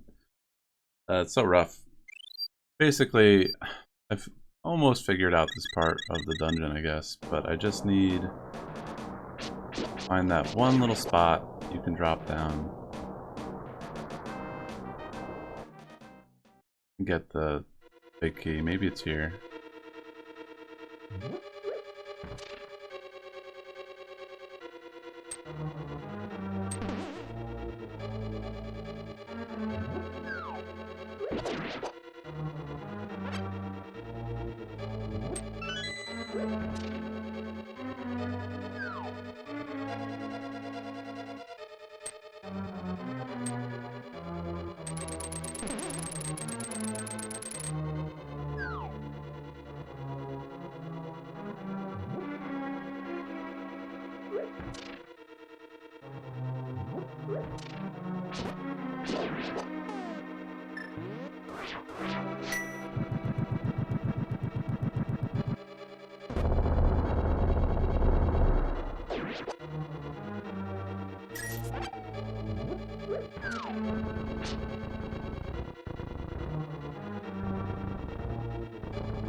Finally.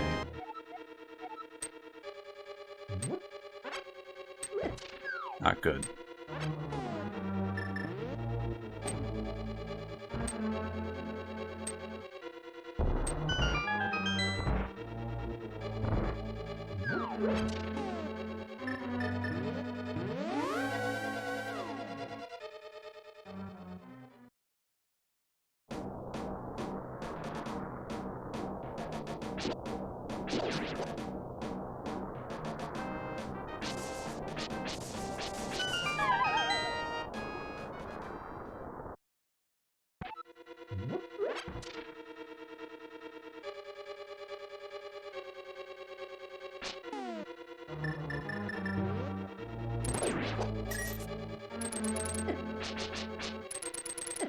Oh my goodness. Oh. Alright, there we go. Fire rod. Obtained. Ah.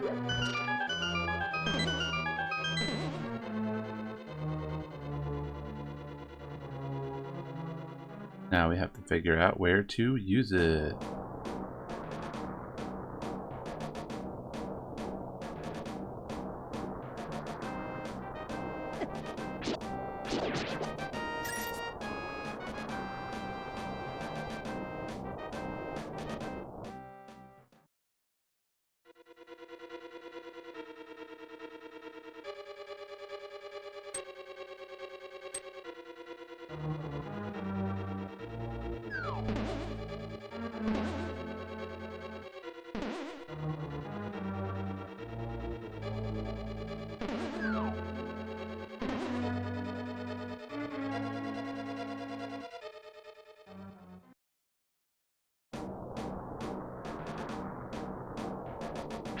Oh, there we go.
Oh man.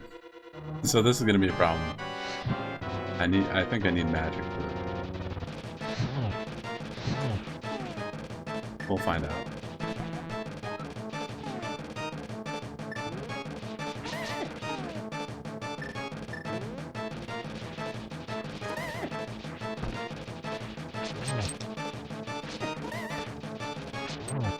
Ah, guess not.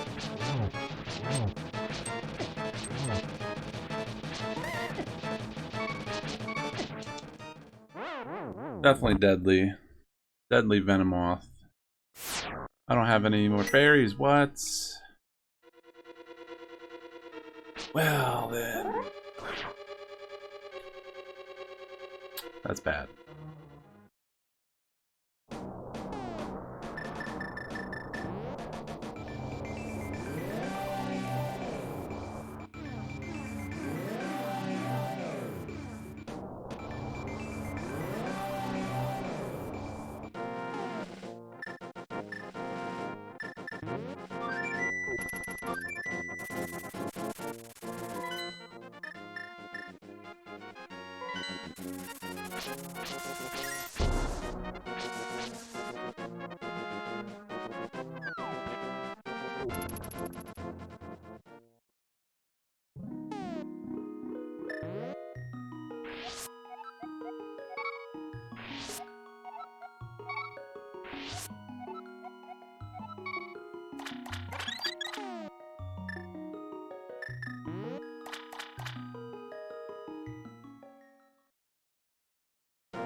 Gonna get a blue potion, so it gives you max health and magic.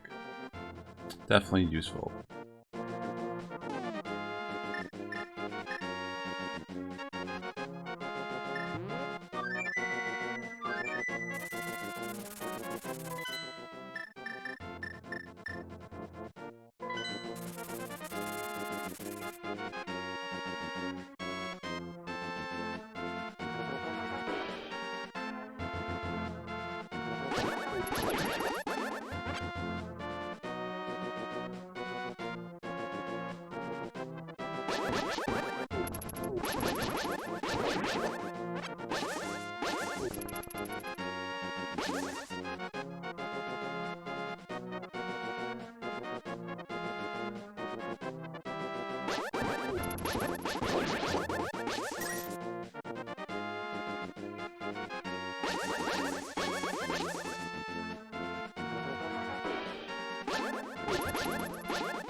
Oh boy.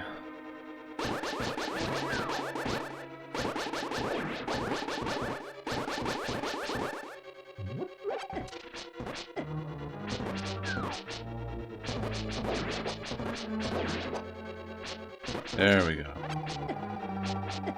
Alright, we're in business.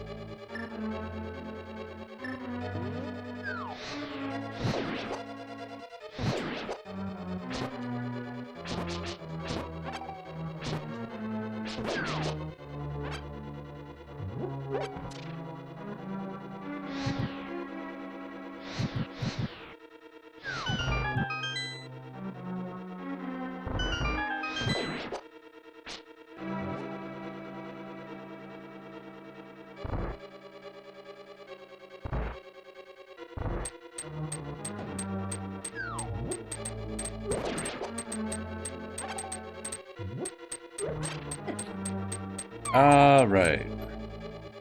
Now we have what I assume to be enough to defeat this thing.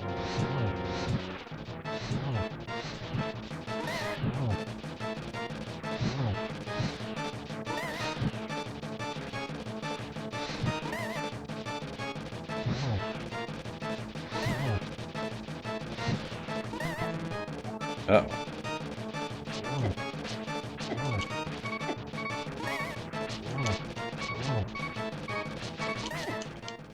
Alright, so we're down one fairy.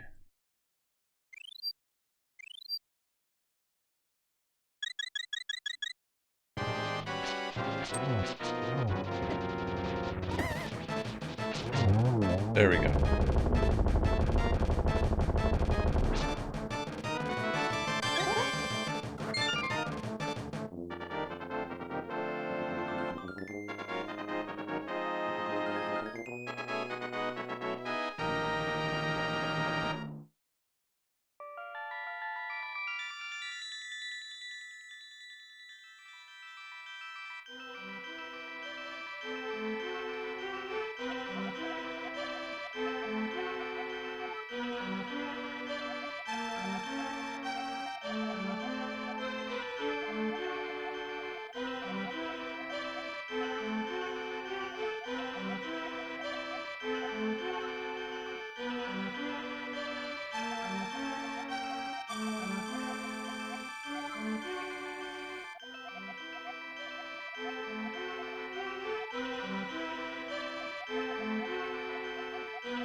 Alright, so the forest was a place that I thought I'd get stuck at, and I did. A little tricky. Plus everything hits so much harder, but the moral is, I guess, just bring a blue potion, some berries, stock up, replenish, definitely get your magic, and also if I didn't have magic curse, which, you know, improves my magic ability, then I would have been in even more trouble.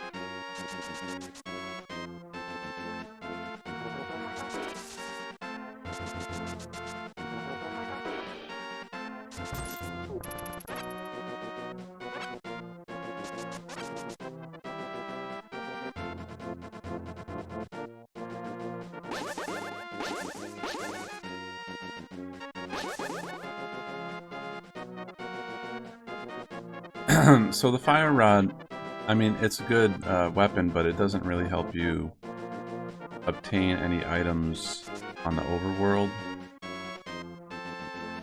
So the next thing I can get to do that is the gauntlets.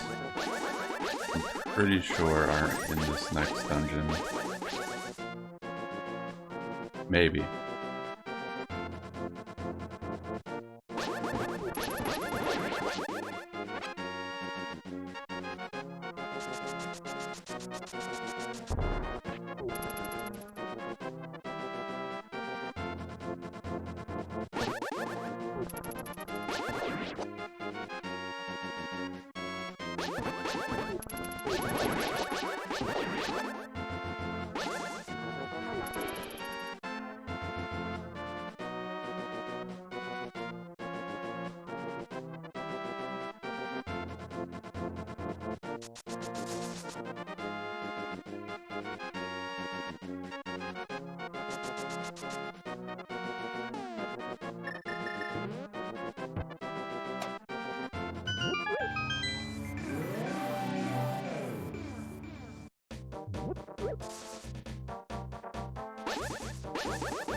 So this is Thieves' Hideout, which,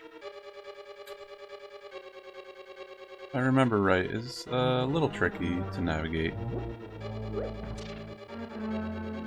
I mean, it's the fourth Dark World palace, dungeon, whatever you want to call it. So things start to get harder naturally.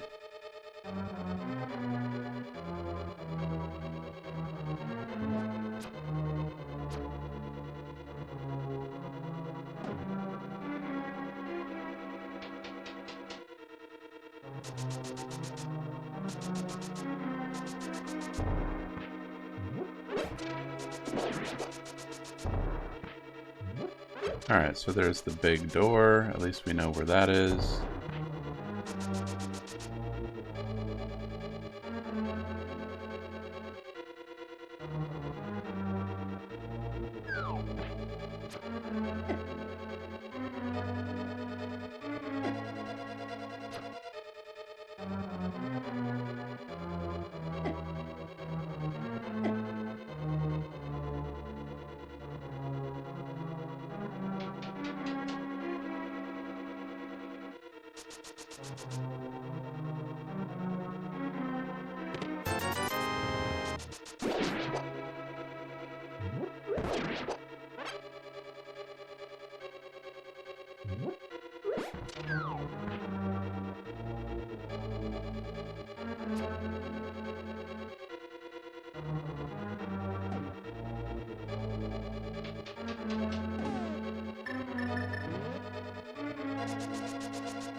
This room looks a lot more like a Zelda 1 dungeon.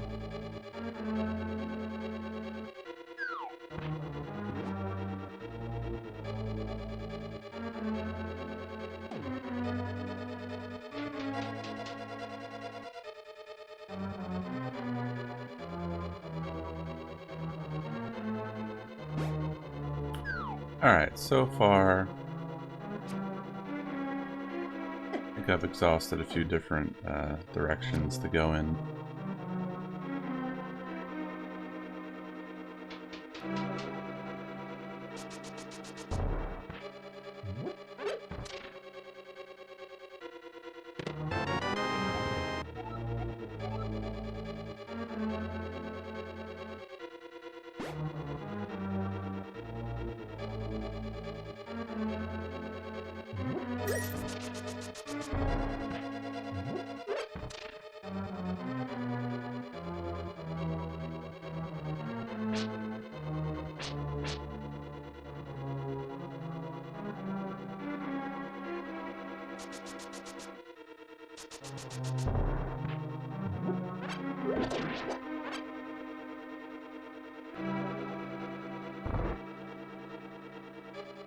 Ah, there we go.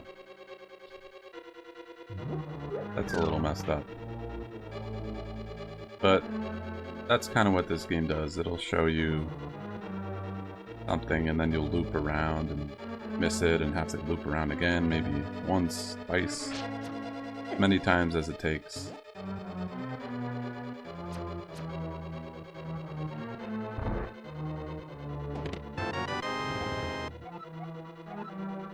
The big key.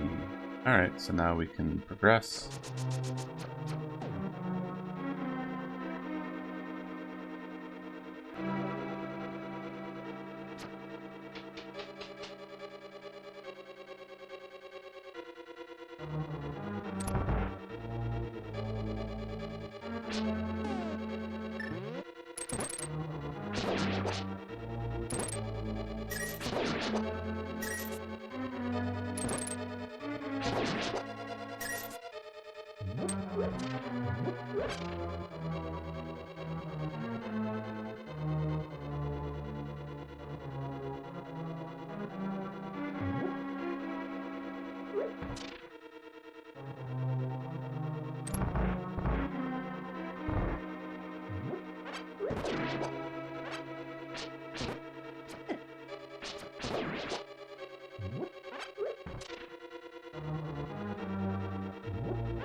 Well, that was likely to happen.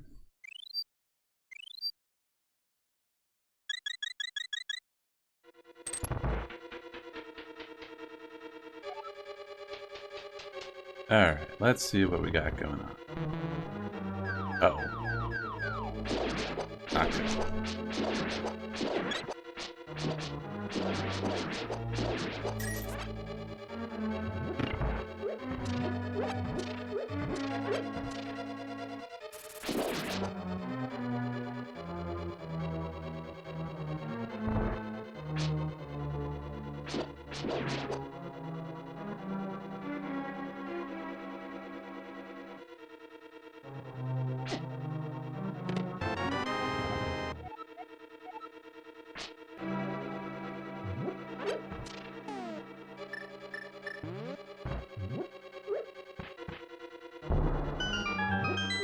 So that's a very necessary thing to do in order to complete this dungeon. Wow! I think that's it.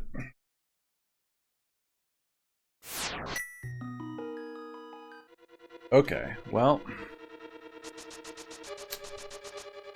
in one of those scenarios where I should probably go get more berries, but at least I have a potion.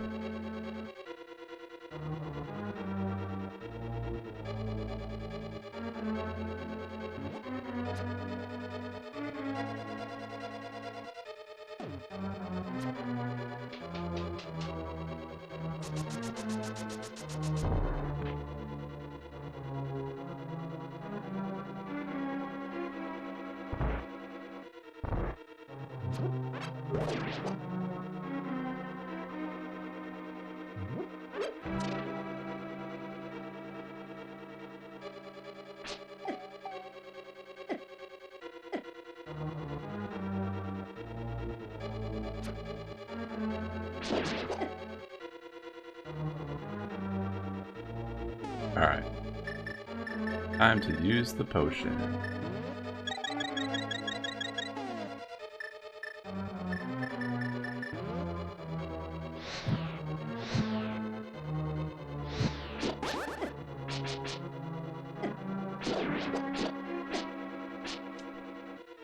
Those enemies are pretty annoying.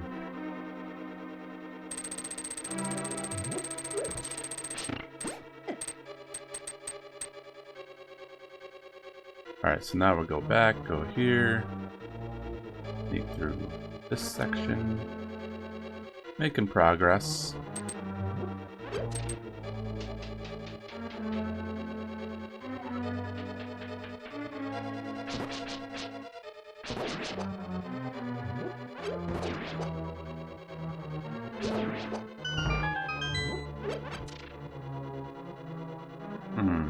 Interesting.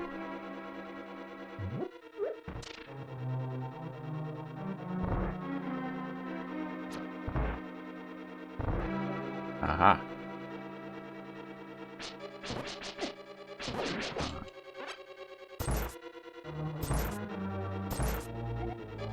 Oh, thank you very much. You saved my life. Please take me outside.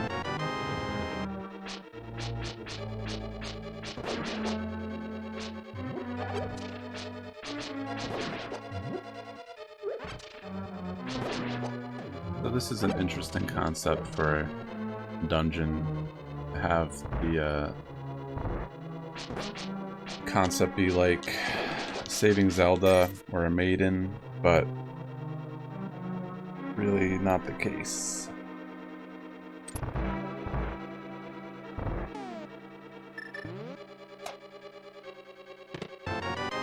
Alright, finally I got the Titan's Mitt. Now I can lift the heaviest stones that were once impossible to budge. Really opens up the game.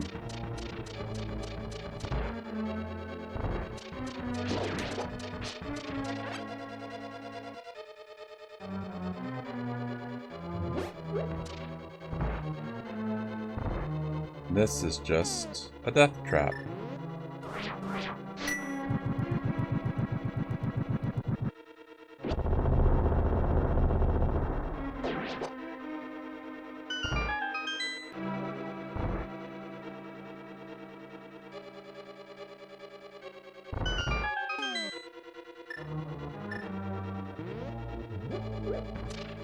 At this stage, we're pretty much done with the dungeon. Just gotta fight the boss, which this time is like right behind me. Don't know if I'll do it though because of lack of health and berries, but give it a shot.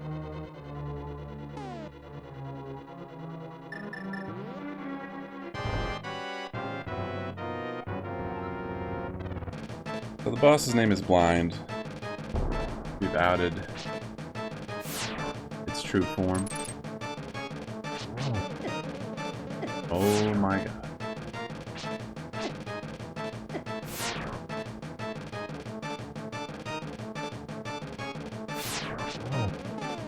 I don't know if arrows will work, but I'll try. Nope. Unless I just missed. Possible. Ah. Well, this is fun. What the? Truly a cluster. I'm likely to die. There it is.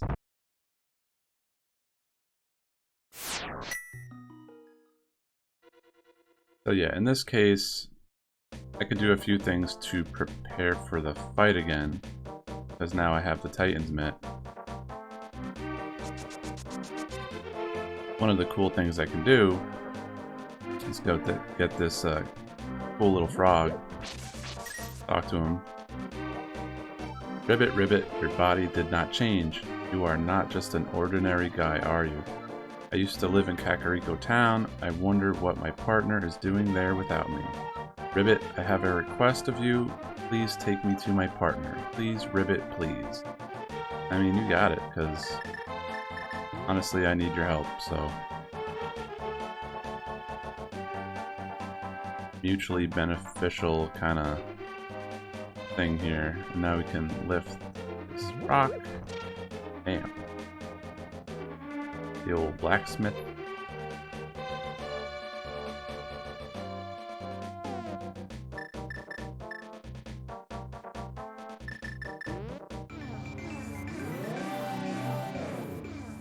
There he is, his original form. Probably shouldn't have made the warp there, but it's alright. Oh, happy days are here again. You found my partner. We are very happy now. Drop by here again. At that time, we will temper your sword perfectly. You could do it now. I don't mind.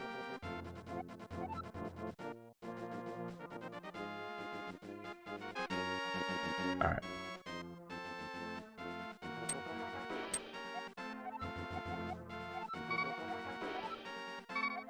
And rupees. So cheap for such an amazing upgrade. So while they do that, I'm gonna go back to the place where I can get the upgrades for the bombs and the arrows. I have quite a bit of rupees on me.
Alright, so now we have the tempered sword.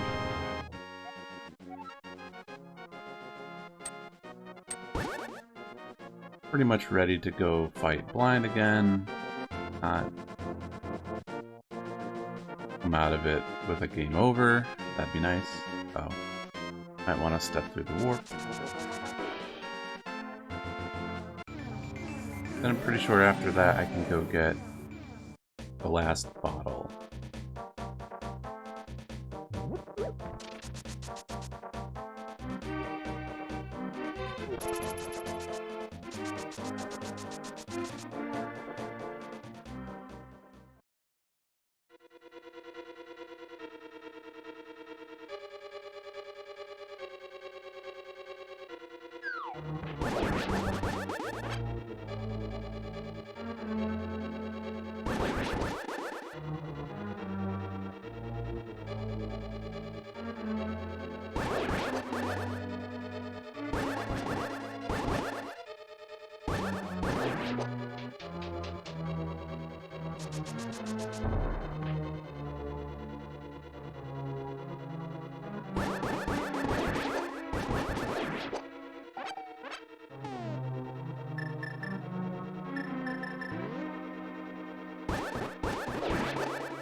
There we go.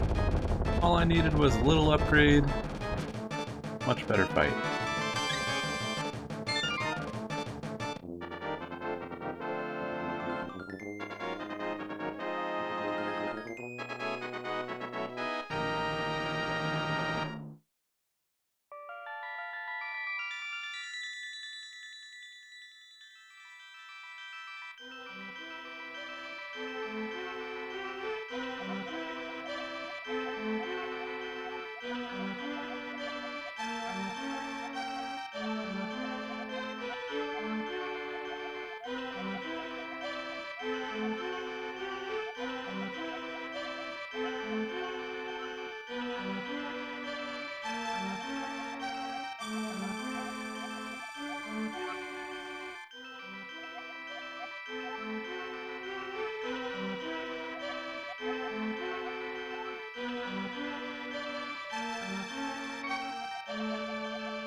Huh.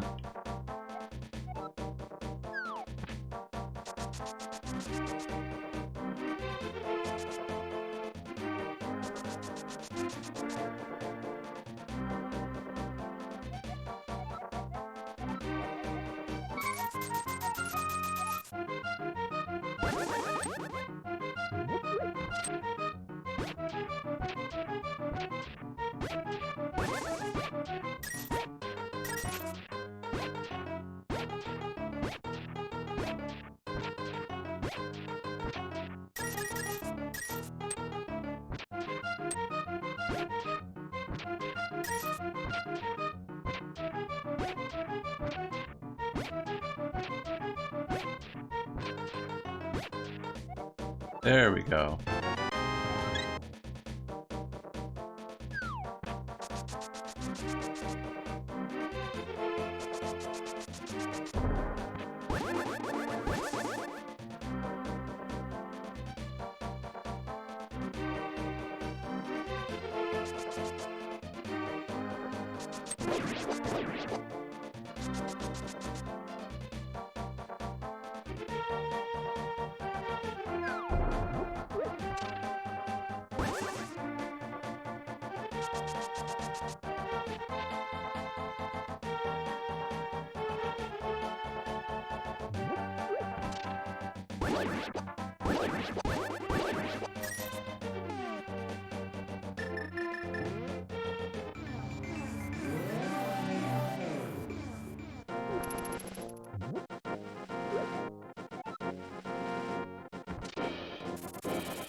Oh, right. I remember.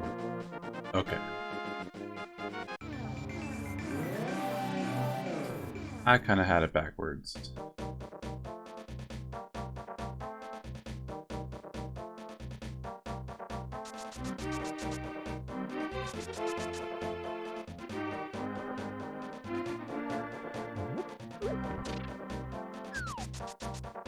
So to get the last bottle, I need to go to this house in the dark world, and there's a chest that follows you around and you don't really know how to open it. That guy in the light world can open it because he's a master of lock picking.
Aw, man. Nope. Okay, I was gonna say, does it disappear when you run? It does, but...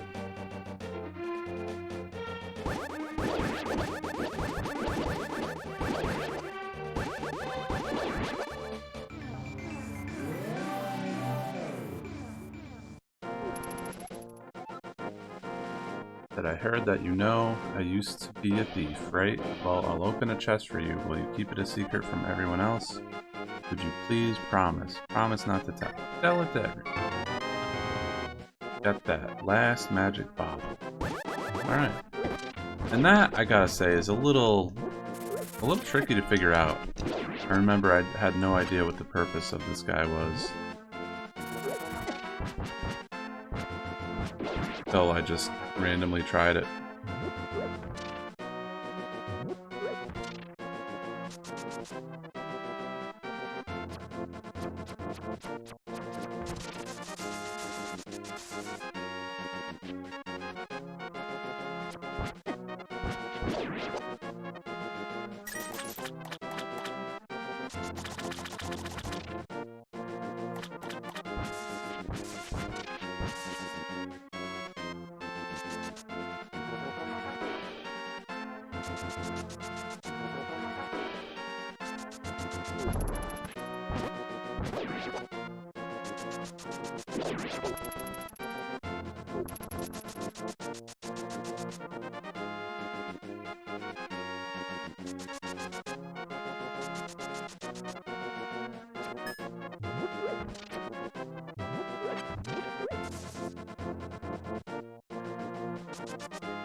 So my goal right now is to try to figure out how to get to Dora's area in Dark World, because there's a way to get another medallion there, I think, but I don't remember how to get up there, so I'm gonna try a few different things.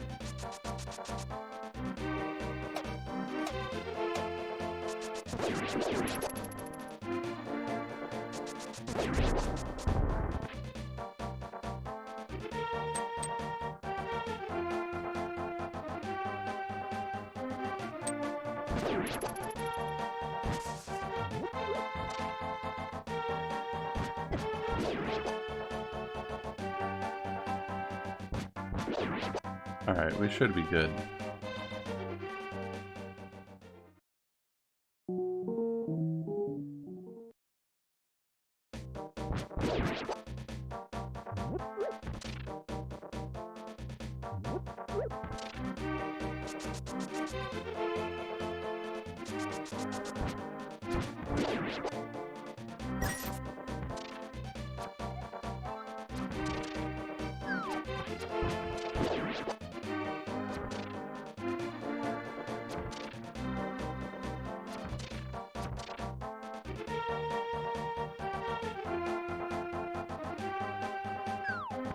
So the deal here is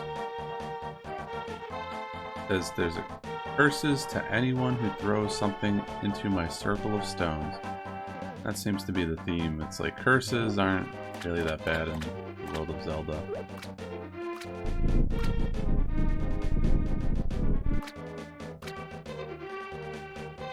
Catfish. Was it you who disturbed my peaceful nap? I will give this to you if you go away. This is the Quake Medallion. Its magic causes the ground to shake and defeats nearby enemies. Touch your magic meter.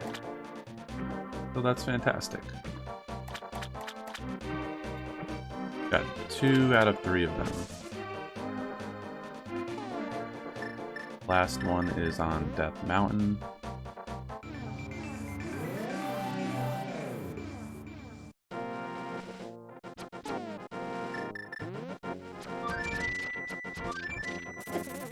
Wow, really?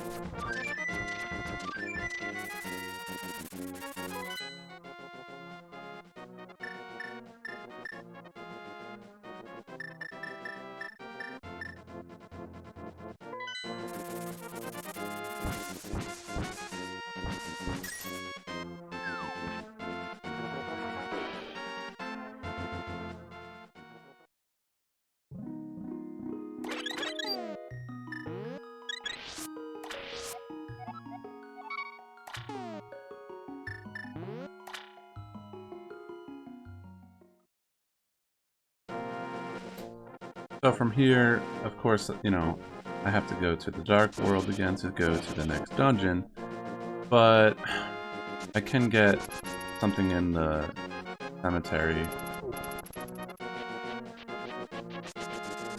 I think. I might have it out of order.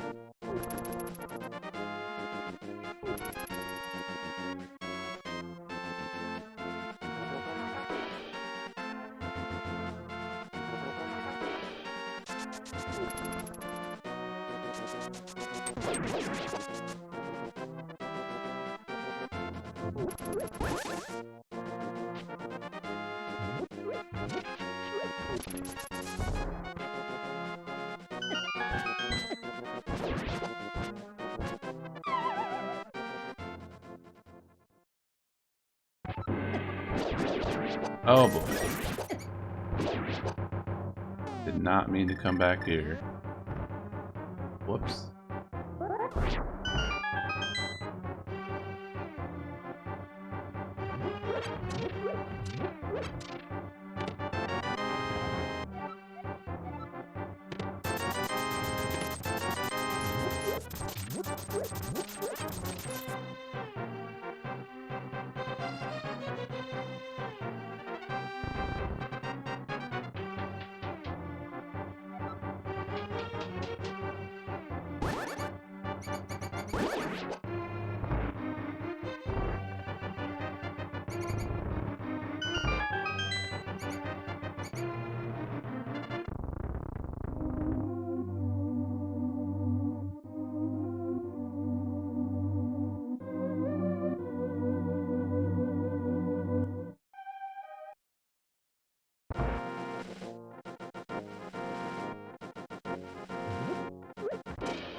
Okay, so the next dungeon we're gonna go to is the heist dungeon number 5.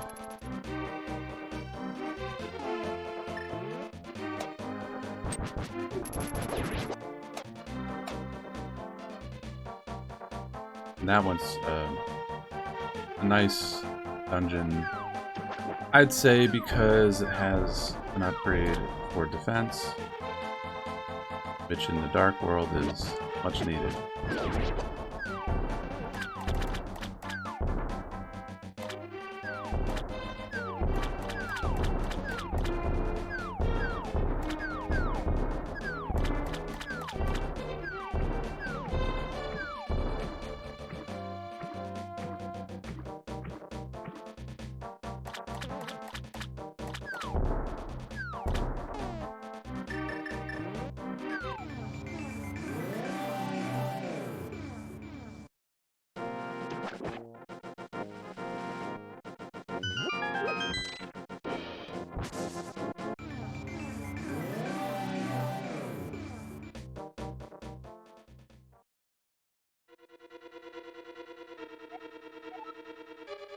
So, Cosmic, the magic flames will protect you inside this icy dungeon.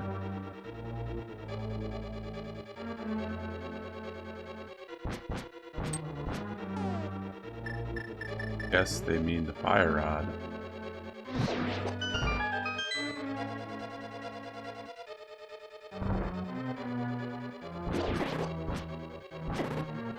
Oh my goodness. Alright. Time for the old bookshop.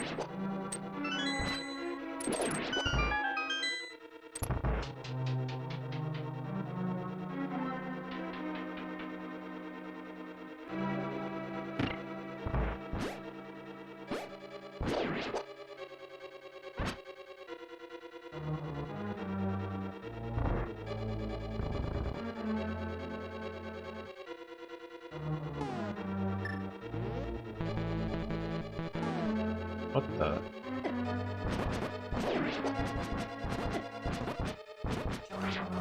There we go.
So you cannot destroy the skeleton knight with the sword alone. When he collapses, he is vulnerable to another weapon. I wonder what it could be.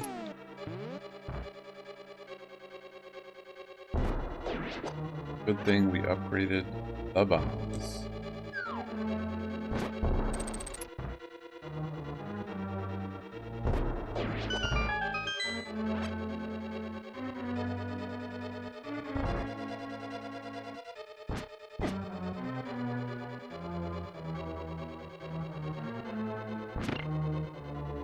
Not good. We don't have a key. Oh boy. Where could it be?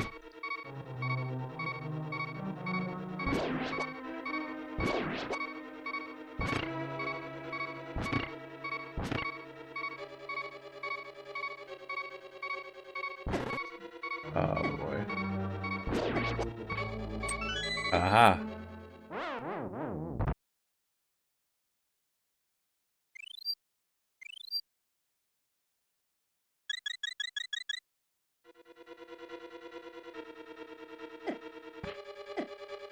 Oh my goodness. Alright, so that thankfully was solved.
Wow. Alright, well, I don't have the big key yet anyways, so...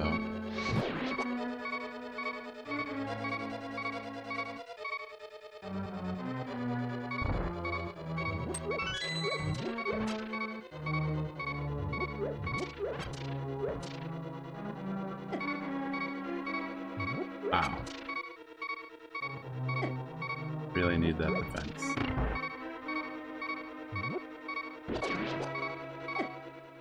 Come on.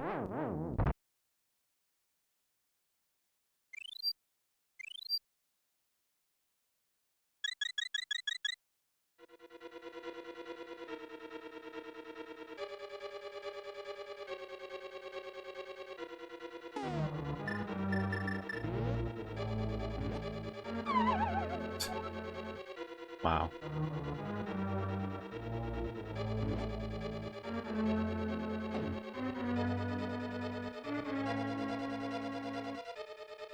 I go through the door.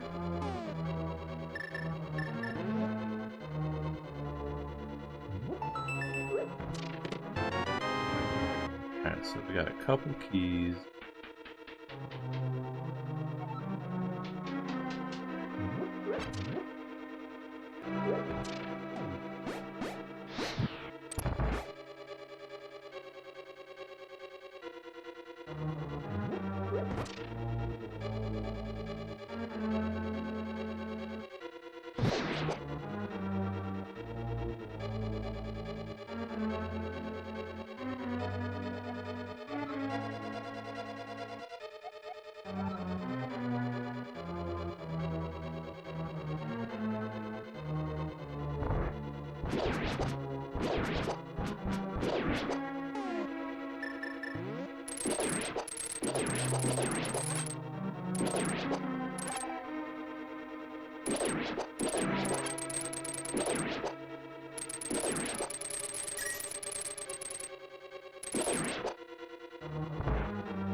Alright. The big key. Now we can go get our little upgrade.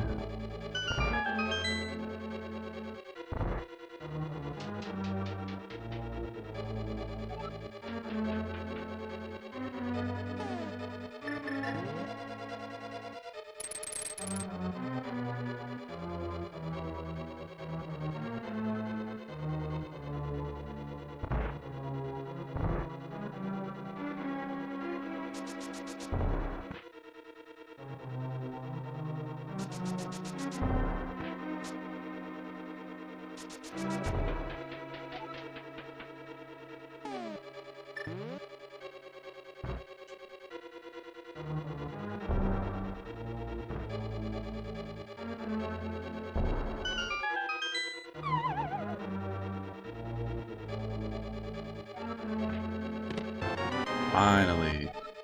The blue mail. This armor reduces the damage that you take from enemy. Alright, finally.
Alright, feel a lot better about going through dungeon. That. Alright, pretty sure I know what to do from here.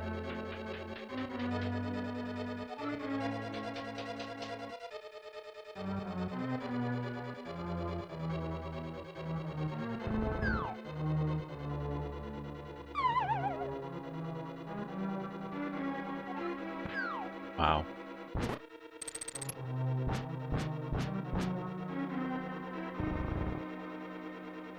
What a pain.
Alright.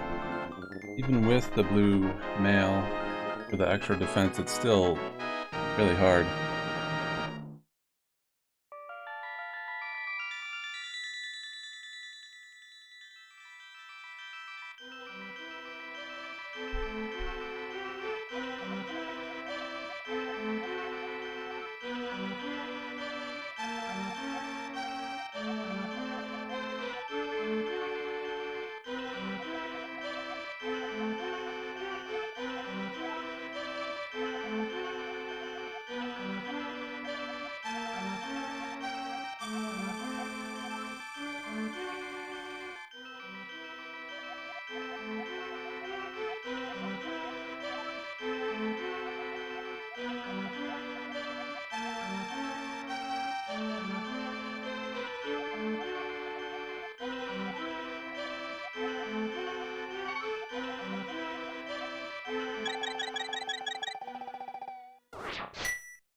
There we go.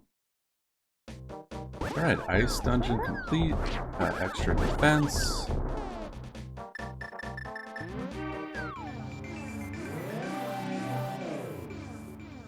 Time to go to Misery Mire.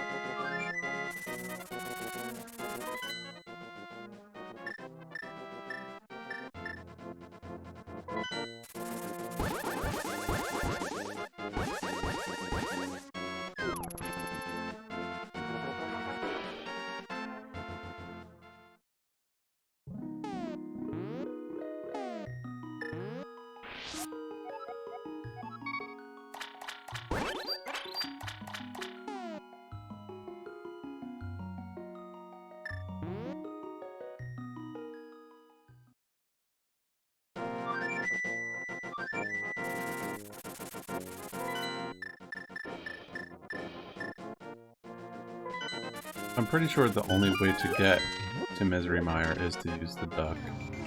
Go here in the desert, and then the desert is a swamp. Pretty cool.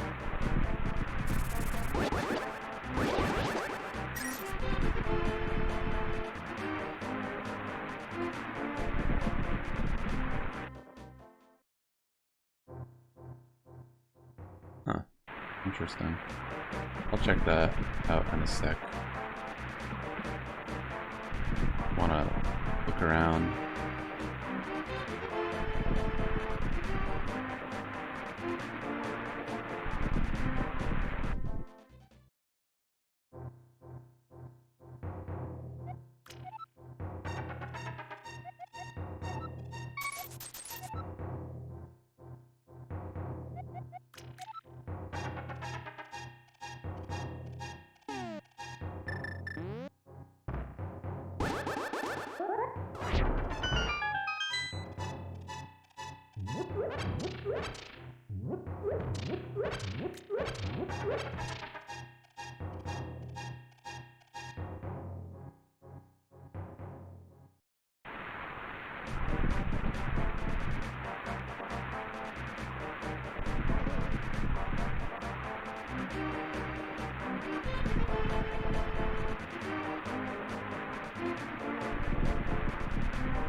Ooh.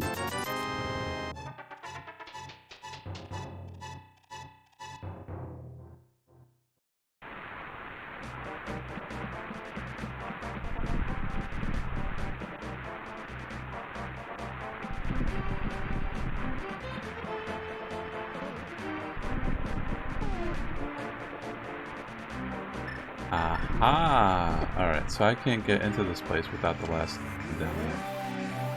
You need a couple things before you can get into this joint. So, let's see. Gotta go to Death Mountain.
Alright, I was just trying out a few different things to see if I could get a heart piece, but couldn't really figure it out yet.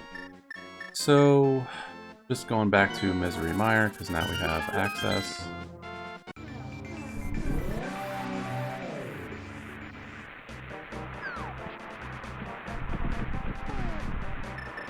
We have all the medallions now, and we needed the Ether medallion. Wow, really?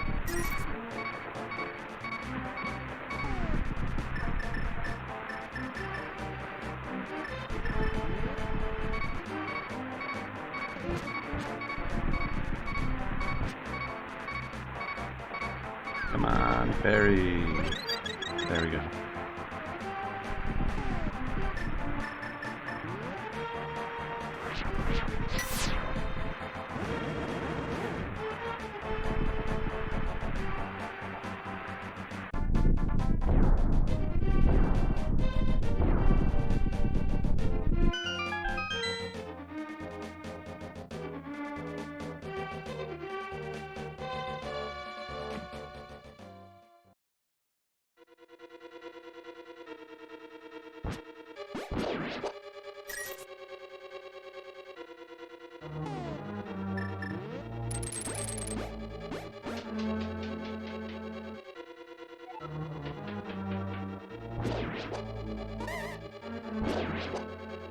Alright, so the enemy of this place is the Wizrobe.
Alright, finally the big key.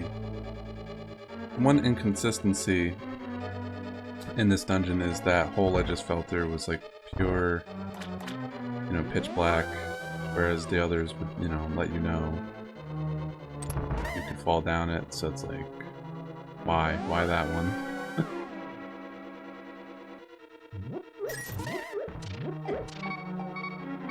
Oh boy.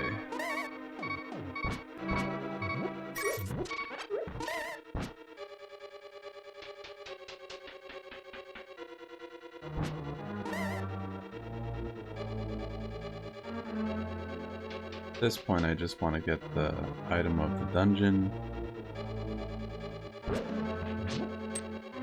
Took a little while to figure this one out, because, you know, it's not really clear what the right path is at first. You could almost get lucky and get through it, but I chose like every wrong direction accidentally. Alright, here we go. Ooh, cane. The cane of Samaria. It will be very helpful if you make proper use of it. What a mysterious cane.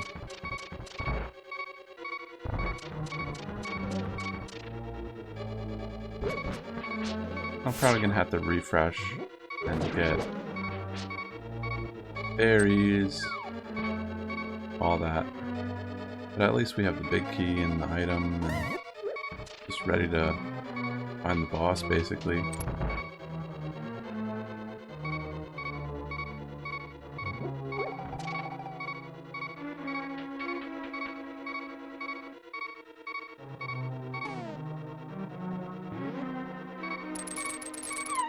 I thought that might work. I actually could use the cane, pretty sure. What the heck? Really?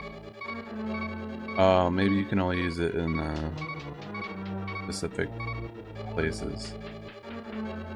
Like Turtle Rock.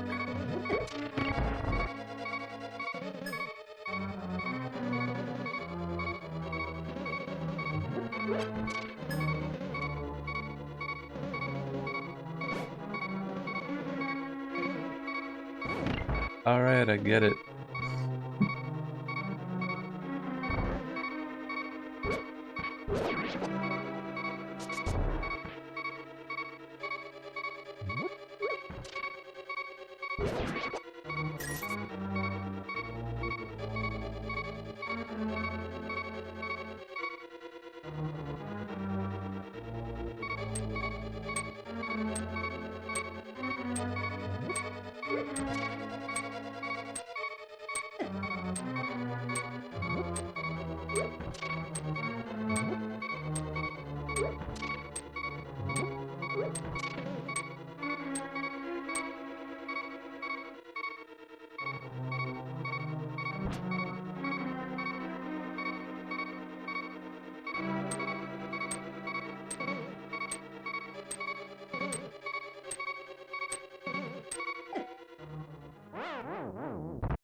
Well, that was expected.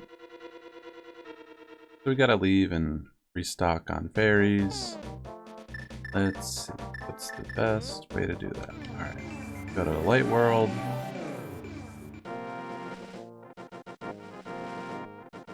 actually.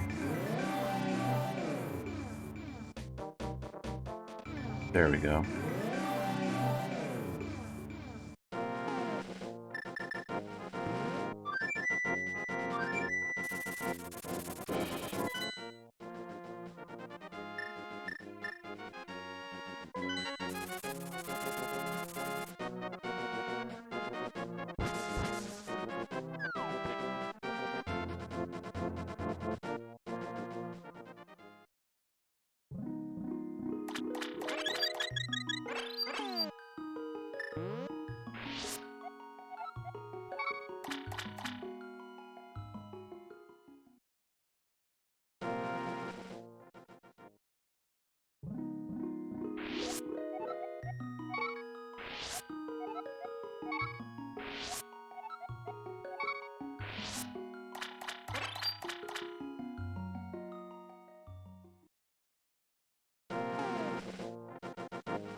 Well, here it is, the boss of Misery Mire.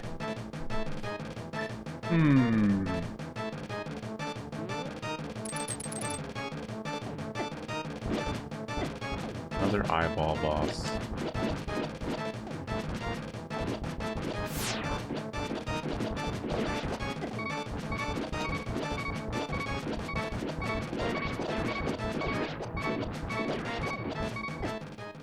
Wow. Overwhelms you. Okay. One fairy down, got some potions. Come on. Or anything else that would... Let's try the fire. Not really good either. You just die so fast. Bit ridiculous.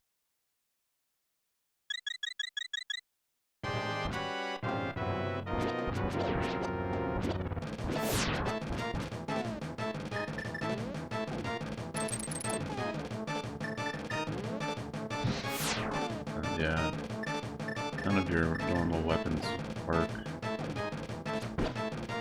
The arrows.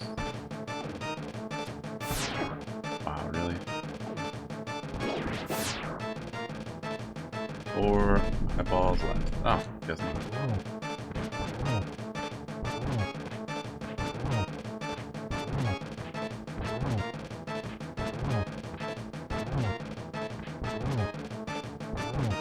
So its first phase was, I'd say, a little more difficult. There you go. Crazy.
Alright, so that's Misery Mire.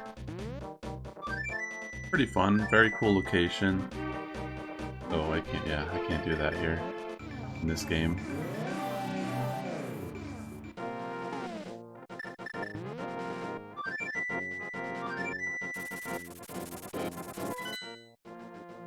Alright, so now it's pretty much just like wrapping up art pieces and going to Turtle Rock.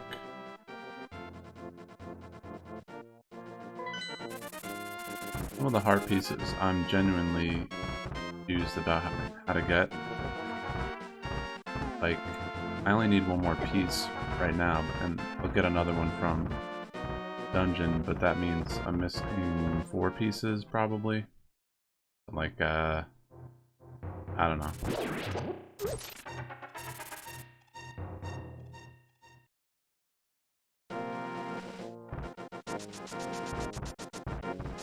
Not bad though, just for like going from memory and kind of just stumbling across some. I would imagine some of the mini games give you some heart pieces that I missed. That makes sense.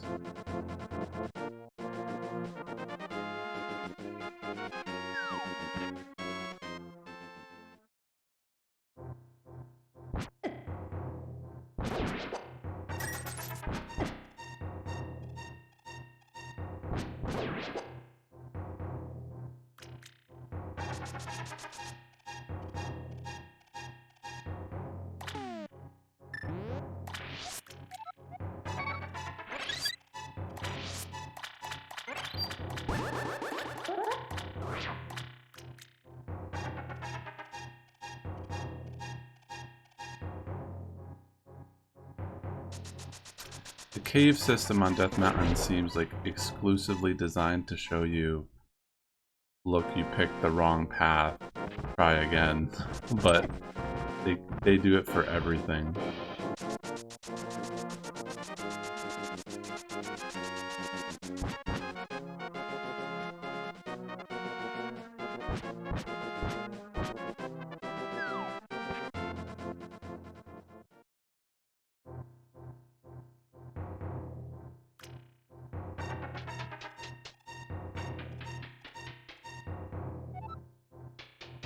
Ooh.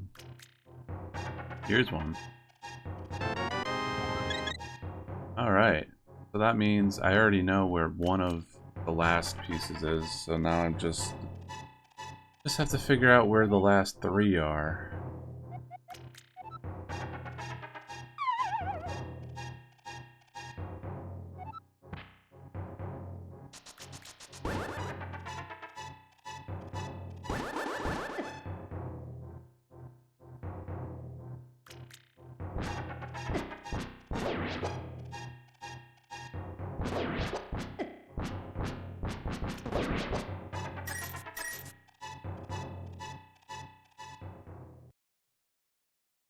Yo, what's up?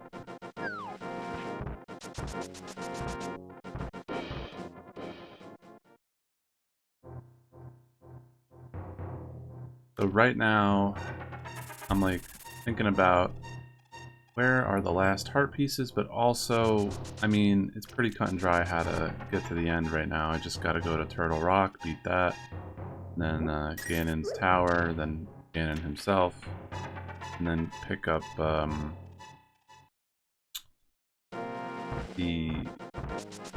what is it called, the Silver Arrow, but also get Link's final golden sword upgrade.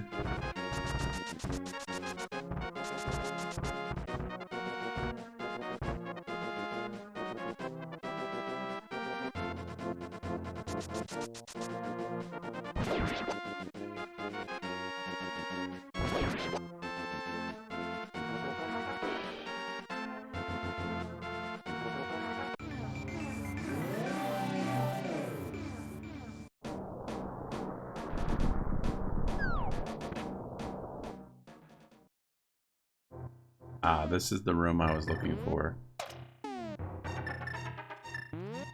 Need the magic cape, cloak. Probably should have a potion. I do have one on me, so I'll be okay. Although, maybe I could use the magic mirror to get out of here.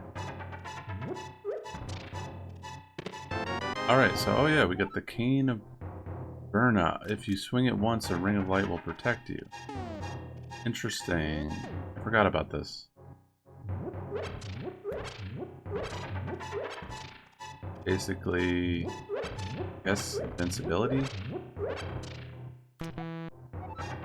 But you don't have any, they don't give you magic to get out. It's kind of cruel.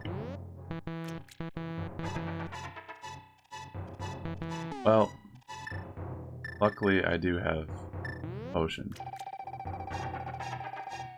Alright, let's see. So it is, yeah, you're like invincible, but your magic drains really fast.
Alright, so one of the heart pieces is off on this little island.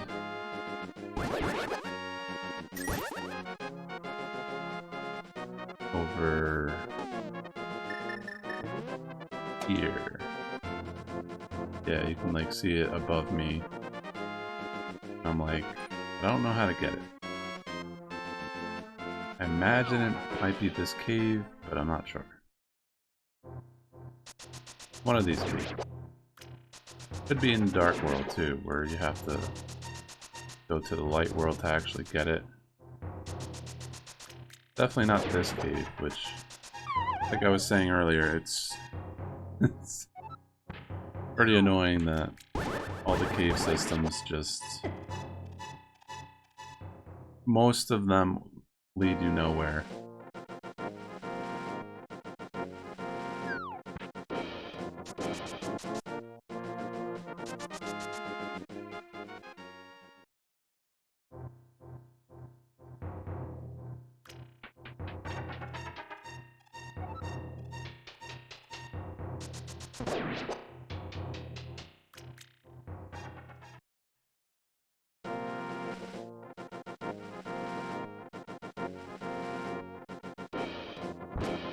Alright, so I gotta go to the Dark World.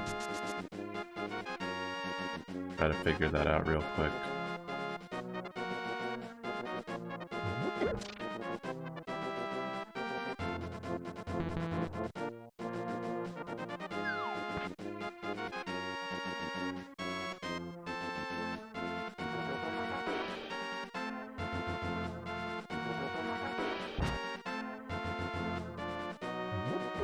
So you have to hit these pegs in the right order. Get the portal. The spectacle rock can be turtle rock. Very specific. Probably something to do with the Triforce, honestly.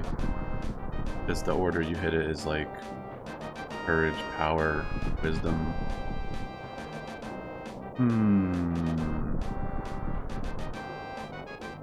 Alright, so this might be the answer to the heart piece. Let's see if the cane can help.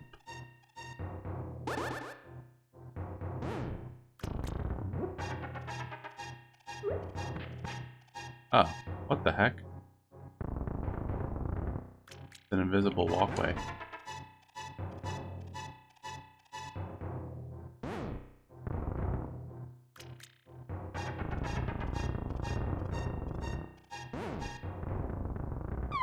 Oh man.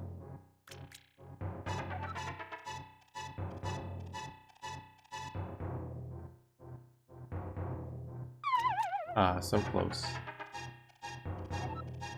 I'd rather take the damage than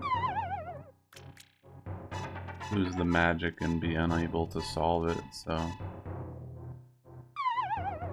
just gotta remember to stop falling right there.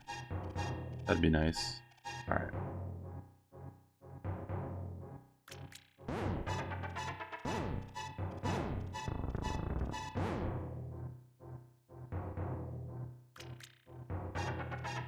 Alright, so I don't know what the deal is, but they have you go right, but it doesn't really matter. Okay, I'm gonna assume there's a different path.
Alright, so we know there is a path. And so far, I can only go right here.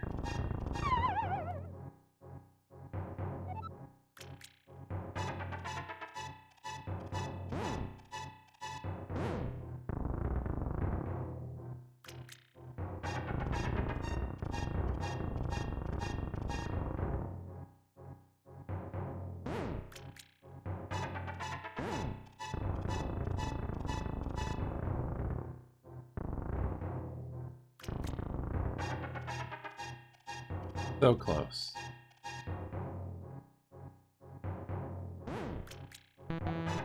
Well, I'm out of magic. Great. Well, I did it somehow. I don't know.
Alright.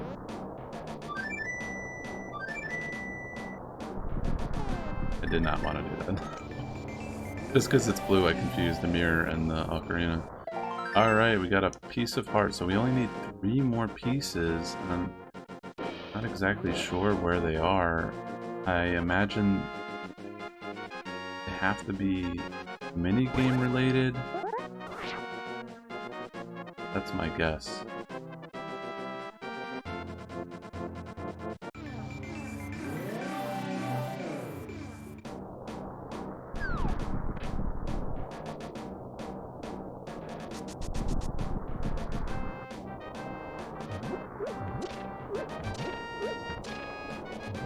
Yeah, but one thing about this place, I'm pretty sure I'm gonna need magic.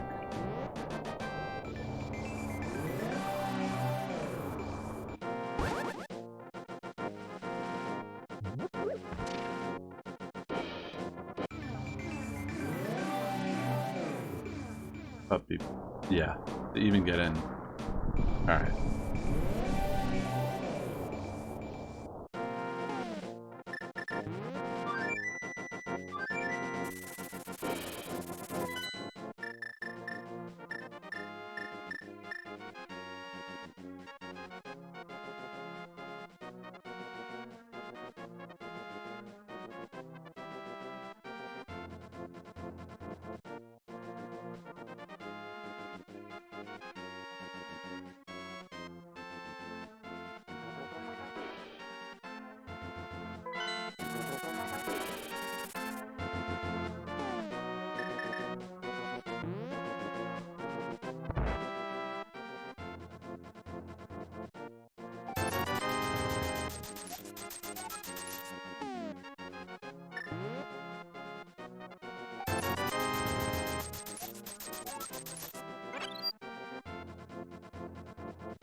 Oh wow, thank you.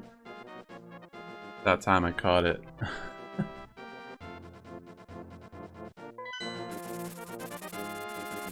But right now I need to get magic. I don't know of a great spot to stock up on magic, but I'm gonna try Old Faithful over here.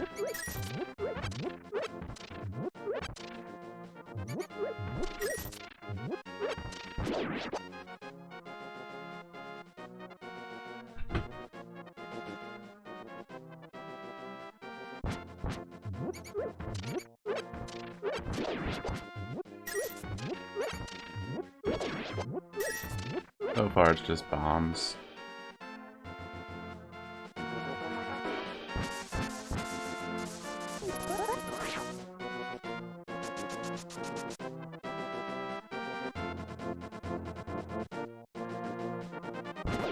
Alright, so one of the things I can try,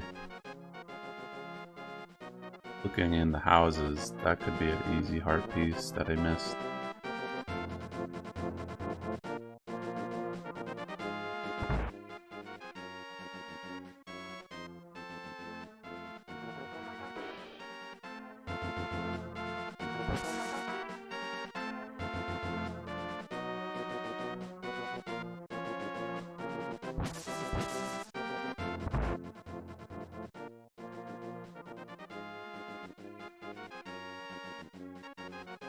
Oh, it's Mario.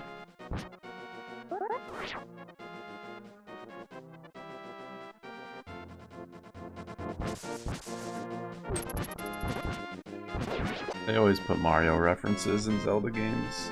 I wonder if they put any Zelda references in Mario games.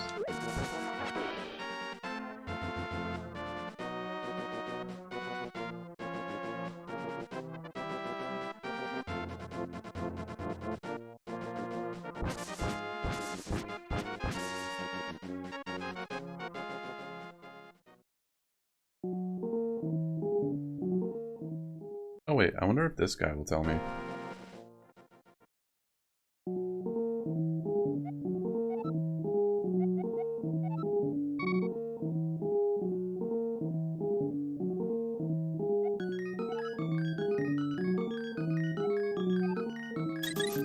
Great.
Ah, I was hoping that was a heart piece.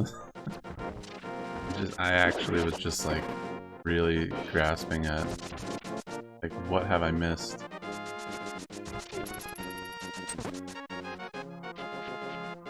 Gotta be. I'm gonna guess it's that arrow mini game. Gotta be something else.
Come on.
Finding the last heart pieces is always hard, especially in this case where I really don't know where they are.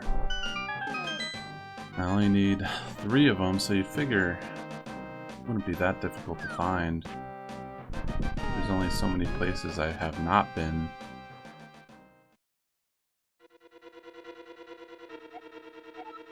Cosmic, do you possess the medicine of magic? If not, I recommend against going any further. Yeah, well, I'm pretty good on that.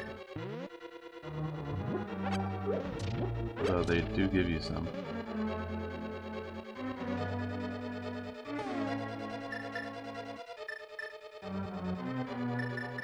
So before doing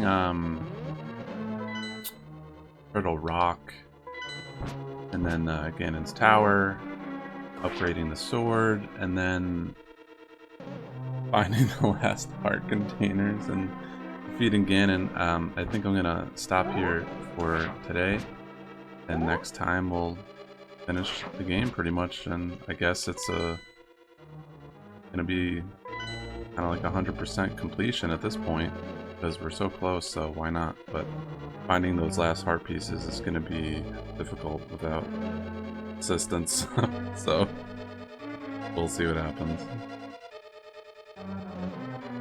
But anyways, yeah, we'll do that next time, and thank you for watching.